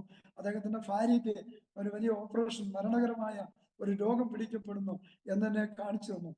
ഇദ്ദേഹത്തോട് പറയാൻ എനിക്ക് അവസരം കിട്ടിയില്ല. ഒരുപാട് ജനമുണ്ട്. അന്ന് വൈകിട്ട് രാത്രി ഞാൻ കുറെ സമയം വെയിറ്റ് ചെയ്തു ഇദ്ദേഹത്തെ കാണാൻ. അങ്ങനെ ആ പാടിക്കൊണ്ടിരുന്ന ഒരു വ്യക്തിയെ കണ്ട് ചോദിച്ചു, നിങ്ങൾ ആ പാടിയ ആളുടെ പേരെന്താണ്? അദ്ദേഹത്തെ കാണാമെന്ന് പറഞ്ഞ് വിളിച്ചുകൊണ്ട് വന്നു. പക്ഷേ അദ്ദേഹത്തെ എനിക്ക് നേരിട്ട് സംസാരിക്കാൻ പറ്റില്ല. അന്നേരം വേറെ ആള് വിളിച്ചു, അങ്ങ് പോയി. പിറ്റേ ദിവസം ഒരു ദൈവദാസന്മാരുടെ ഒരു ക്ലാസ് ഉണ്ടായിരുന്നു. അവിടെ ഞാൻ പോയി. അന്നും ദൈവാത്മാവിനെ ഓർപ്പിച്ചു. അദ്ദേഹത്തെ കാണാൻ പറ്റിയില്ല. അദ്ദേഹം വേറെ തിരക്കിലായി. എന്നാൽ അദ്ദേഹത്തിന്റെ കൂടെ വന്ന ഒരാളെ കൊണ്ട് ഞാൻ നമ്പർ മേടിച്ചു. ആ ഫോൺ നമ്പറിൽ വിളിച്ചു. അദ്ദേഹം എടുത്തില്ല. ഞാൻ ദൈവത്തോട് പറഞ്ഞു, എനിക്ക് ഇനി പറയാൻ കഴിയില്ല, അവസരം നഷ്ടപ്പെട്ടു പോയി. 3 ദിവസം കഴിഞ്ഞപ്പോൾ അദ്ദേഹം ചെങ്ങന്നൂരെത്തി. അദ്ദേഹം എന്നെ ഈ നമ്പർ കണ്ട് തിരിച്ചു വിളിച്ചു. ഞാൻ പറഞ്ഞു, അങ്ങളെ, ഇങ്ങനെ ഒരു വിഷയം നിങ്ങളുടെ ഭാര്യയ്ക്കുണ്ട്. നിങ്ങളെ സ്റ്റേറ്റ്സിലെത്തിയ ഉടനെ തന്നെ ബ്ലഡ് ടെസ്റ്റ് ചെയ്യണം. ഇങ്ങനെ ഒരു രോഗം, നിങ്ങളുടെ പ്രശ്നങ്ങളുണ്ട് എന്ന് പറഞ്ഞു. അദ്ദേഹം പറഞ്ഞു, ഒരു കുഴപ്പം ഞങ്ങൾക്ക് ഇപ്പൊ ഇല്ല. പക്ഷെ അദ്ദേഹം അവിടെ ചെന്നു. 3-ാം ദിവസം അദ്ദേഹം ആ സഹോദരിക്ക് ഒരു വയറുവേദനുണ്ടായി. പെട്ടെന്ന് ഹോസ്പിറ്റലിൽ കൊണ്ടുപോയി. ഉടനടി സർജറി ചെയ്യണമെന്ന് പറഞ്ഞു. അവൻ സർജറി ചെയ്തു. 2 സർജറി ചെയ്യേണ്ടി വന്നു. അവര് 1.5-2 മാസത്തോളം ഹോസ്പിറ്റലിൽ അഡ്മിറ്റ് ആകേണ്ടി വന്നു. അവരെന്നെ വിളിക്കുകയും ദൈവത്തോട് പറഞ്ഞ് മാപ്പ് പറഞ്ഞു. ഞാൻ പറഞ്ഞു, എന്നെയല്ല, ദൈവം അറിയിച്ചു, ഞാൻ പറഞ്ഞു, അത്രേ ഉള്ളൂ. കഴിഞ്ഞ ദിവസം ഒരാള് എനിക്കൊന്ന് വിളിച്ചു. ഒരു ആക്സിഡന്റിനെ കുറിച്ച് ദൈവം അറിയിച്ചു. പരിശുദ്ധാത്മ അറിയിച്ച വിഷയം തന്നെ അവര് രക്ഷപ്പെട്ടു.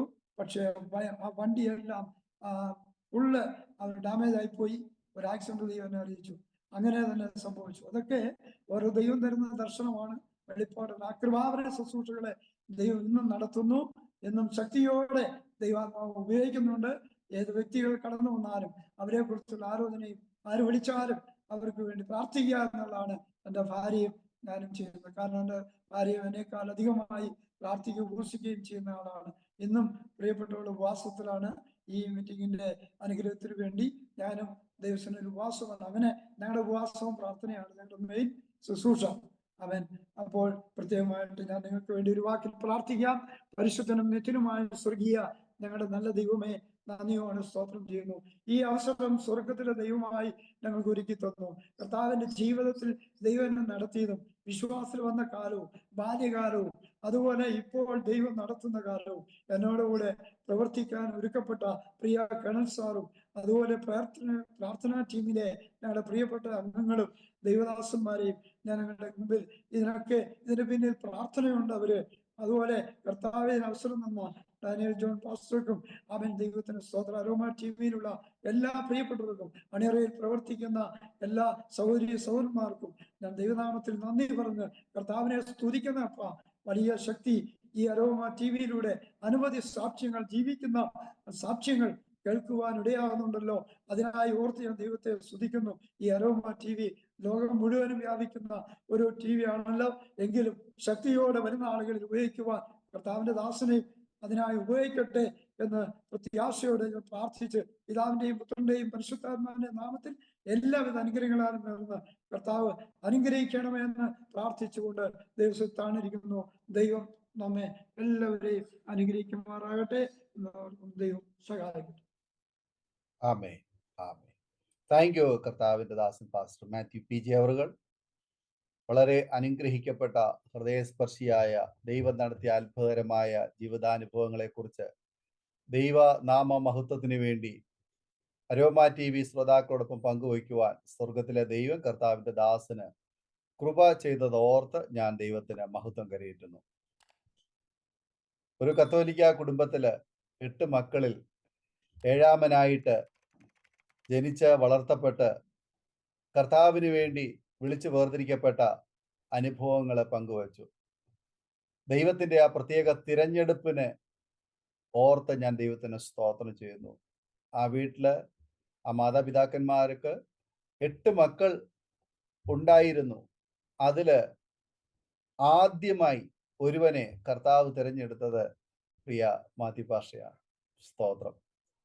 ദൈവത്തിന് ആവശ്യമുള്ളവനെ ദൈവത്തിന്റെ സമയത്ത് ദൈവം തിരഞ്ഞെടുക്കും. അതിനെ ചോദ്യം ചെയ്യാൻ ആർക്കും കഴിയില്ല. ജന്മം തന്ന മാതാപിതാക്കന്മാർക്കോ സഹോദരങ്ങൾക്കോ ഉൾപ്പെട്ടു നിൽക്കുന്ന സമൂഹത്തിനോ വിശ്വാസ പ്രമാണങ്ങൾക്കോ ഒന്നിനും ചോദ്യം ചെയ്യാൻ കഴിയത്തില്ല. ചോദ്യം ചെയ്യാൻ കഴിയാതെ വണ്ണം സാഹചര്യങ്ങൾ നമുക്ക് അനുകൂലമാക്കിക്കൊണ്ടാണ് ദൈവം ചില കാര്യങ്ങൾ ക്രമീകരിക്കുന്നത്. ചിലപ്പോൾ നമുക്ക് അനുകൂലമായെന്ന് നമ്മൾ പറയുമ്പോൾ നമ്മൾ ഉദ്ദേശിക്കുന്ന രീതിയിലുള്ള അനുകൂലമായിരിക്കത്തില്ല. അത് പ്രത്യക്ഷത്തിൽ നോക്കിയാൽ ചിലപ്പോൾ പ്രതികൂലമായിരിക്കും. രോഗമായിരിക്കാം, സാമ്പത്തിക തകർച്ചയായിരിക്കാം, കടബാധ്യതകളായിരിക്കാം, പ്രതികൂല സാഹചര്യങ്ങളായിരിക്കാം. അങ്ങനെയുള്ള സാഹചര്യങ്ങളാണ് നമ്മുടെ മുൻപിൽ, നമ്മുടെ കണ്ണിലുണ്ടാകുക. പക്ഷെ ദൈവത്തിന്റെ മുൻപിൽ അത് അനുകൂലമാണ്. കാരണം ദൈവത്തിന്റെ പദ്ധതിയിലേക്ക്, ദൈവത്തിന്റെ കാര്യപരിപാടിയിലേക്ക് നമ്മളെ അടുപ്പിക്കാൻ വേണ്ടി ദൈവം ഒരുക്കുന്ന ചില കാറ്റുകൾ, അത് നമുക്കത് പ്രതികൂലമായി തോന്നിയേക്കാം. പക്ഷെ ദൈവത്തിന്റെ കാര്യപരിപാടിക്ക് അത് അനുകൂലമാണ്. ചിലപ്പോൾ അത് തീയുടെ അനുഭവമായിരിക്കും, കാരാഗ്രഹത്തിന്റെ അനുഭവമായിരിക്കും, ചിലപ്പോൾ പൊട്ടക്കിണറിന്റെ അനുഭവമായിരിക്കും, ചിലപ്പോൾ അത് അതീവ ഗുരുതരമായ രോഗമോ വെന്റിലേറ്ററോ ICUവോ തുടങ്ങിയ സങ്കീർണമായ സാഹചര്യങ്ങളായിരിക്കും. നമ്മുടെ കാഴ്ചപ്പാടിൽ അത് പ്രതികൂലമാണെങ്കിലും ദൈവത്തിന്റെ കാഴ്ചപ്പാടിൽ ദൈവത്തിന്റെ ആ പദ്ധതിക്കായിട്ട് അത് അനുകൂലമായിട്ട് ദൈവം ഒരുക്കുക. നമ്മുടെ ജീവിതത്തിൽ പിന്നീട് നാം അതിലൊക്കെ ഓവർകം ചെയ്ത് അതിൽ നിന്ന് നമ്മെ പുറത്തു കൊണ്ടുവന്ന് കഴിയുമ്പോഴാണ് യഥാർത്ഥത്തിൽ ദൈവം എല്ലാം നന്മയ്ക്കായി ചെയ്തു എന്ന് നമുക്ക് മനസ്സിലാക്കാൻ കഴിയും. ദൈവം എല്ലാം നന്മയ്ക്കായി നന്നായി ചെയ്തു. സ്തോത്രം. പ്രിയ ദൈവദാസന്റെ ജീവിതത്തില് നേരിട്ട ചില സാഹചര്യങ്ങൾ പറഞ്ഞു. അതിൽ നിന്നൊക്കെയും തക്ക സമയമായപ്പോൾ കർത്താവിന് വേണ്ടി ദൈവം തിരഞ്ഞെടുത്തു, ഉപയോഗിച്ചു. അനേകര് ഇന്ന് സമാന ജീവിതാനുഭവങ്ങളിലൂടെ കടന്നുപോയവർക്ക് ആശ്വാസമായി. അവർക്ക് ഒരു ദൈവ ശബ്ദമായി, അവരുടെ ജീവിതത്തിൽ ഒരു വിടുതലിന് കാരണമായി ദൈവം ഇന്ന് ഉപയോഗിച്ചുകൊണ്ടിരിക്കുന്നു എന്നുള്ള നല്ല സാക്ഷ്യം കേൾക്കാൻ കഴിഞ്ഞു. ദൈവദാസനിലൂടെ ദൈവം ചെയ്തുകൊണ്ടിരിക്കുന്നതായ എല്ലാ ശുശ്രൂഷകളും ദൈവം അനുഗ്രഹിക്കട്ടെ. പ്രത്യേകിച്ച് ഡി അഡിക്ഷൻ സെന്റർ നടത്തുന്നു, അവർക്ക് വേണ്ടി നടത്തുന്നതായ പ്രവർത്തനങ്ങൾ ഒത്തിരി പ്രചോദനവും പ്രോത്സാഹനവുമായ കാര്യമാണ്. അനവധി പ്രിയപ്പെട്ടവരെ മദ്യത്തിനും മയക്കുമരുന്നിനും ലഹരിക്കും ഒരു ഗവൺമെന്റിനും ചെയ്യാൻ കഴിയാത്ത കാര്യമാണ്. അവരൊക്കെ ചെയ്യുന്ന കാര്യങ്ങൾ സമൂഹത്തിന്റെ നന്മയ്ക്ക് വേണ്ടി ചെയ്യുമ്പോഴും അവരുടെ ആത്മാവിന്റെ വിടുതലിന് വേണ്ടി ആർക്കും ഒന്നും ചെയ്യാൻ കഴിയത്തില്ല. എന്നാൽ പ്രിയ ദൈവദാസന്റെ പ്രവർത്തനങ്ങളെ ദൈവം ധാരാളമായി അനുഗ്രഹിക്കട്ടെ. ദൈവനാമത്തിലൂടെ മഹിമപ്പെടുവാൻ കർത്താവ് സഹായിക്കട്ടെ എന്ന് ഇത്തരണത്തിൽ ആശംസിക്കുന്നു, പ്രാർത്ഥിക്കുന്നു. വളരെ അനുഗ്രഹിക്കപ്പെട്ട സാക്ഷ്യം, ജീവിതാനുഭവം, ദൈവം നടത്തിയ അത്ഭുതകരമായ വഴികൾ ദൈവനാമ മഹത്വത്തിന് വേണ്ടി അരോമ TV പ്രേക്ഷകരോടൊപ്പം പങ്കുവച്ചതിന് ഒരു പ്രാവശ്യം കൂടെ നന്ദി, സ്നേഹം അറിയിക്കുന്നു. കർത്താവ് ധാരാളമായി അനുഗ്രഹിക്കട്ടെ എന്ന് പ്രാർത്ഥിക്കുന്നു. പ്രേക്ഷകരെ, ഈ സാക്ഷ്യം നിങ്ങൾക്ക് ഒരു വേറിട്ട അനുഭവമായി തീർന്നു എന്ന് ഞങ്ങൾ വിശ്വസിക്കുകയാണ്. തീർച്ചയായിട്ടും നിങ്ങളുടെ പ്രിയപ്പെട്ടവർക്ക്, സുഹൃത്തുക്കൾക്ക്, സമാന ജീവിതാനുഭവങ്ങളിലൂടെ കടന്നു പോകുന്ന പ്രിയപ്പെട്ടവർക്ക് നിങ്ങൾ ഷെയർ ചെയ്ത് കൊടുക്കണം. നിങ്ങളുടെ വലിയൊരു അഭിപ്രായങ്ങളും നിർദ്ദേശങ്ങളും കമന്റ് ബോക്സിൽ രേഖപ്പെടുത്താൻ മറക്കരുത്. ഒരു പ്രാർത്ഥനാ വിഷയമുണ്ട് ഞങ്ങളുമായി പങ്കുവയ്ക്കാൻ ആഗ്രഹിക്കുന്നുവെങ്കിൽ, കൂടുതൽ കാര്യങ്ങൾ അറിയുവാൻ ആഗ്രഹിക്കുന്നുവെങ്കിൽ സ്ക്രീനിൽ കാണുന്ന വാട്സപ്പ് നമ്പർ ഞങ്ങളെ അറിയിക്കൂ. ഞങ്ങൾ നിങ്ങൾക്ക് വേണ്ടി പ്രാർത്ഥിക്കുന്നു. അടുത്ത അനുഗ്രഹിക്കപ്പെട്ട ഒരു സാക്ഷ്യവുമായി നാം വീണ്ടും കൂടി കാണും വരെയും എല്ലാ പ്രിയപ്പെട്ടവർക്കും goodbye. God bless you all. ആമേൻ. നമ്മുടെ മകന്റെ വിവാഹം കുറച്ച് ടെൻഷനായിരുന്നു. അപ്പോഴാണ് ഞങ്ങൾ aromamary.com രജിസ്റ്റർ ചെയ്തത്. അവിടെ നിന്നാണ് നമ്മുടെ മകന് നല്ലൊരു പെൺകുട്ടിയെ കണ്ടെത്തിയത്. ഇന്ന് തന്നെ aromamary.com ഡൗൺലോഡ് ചെയ്യൂ.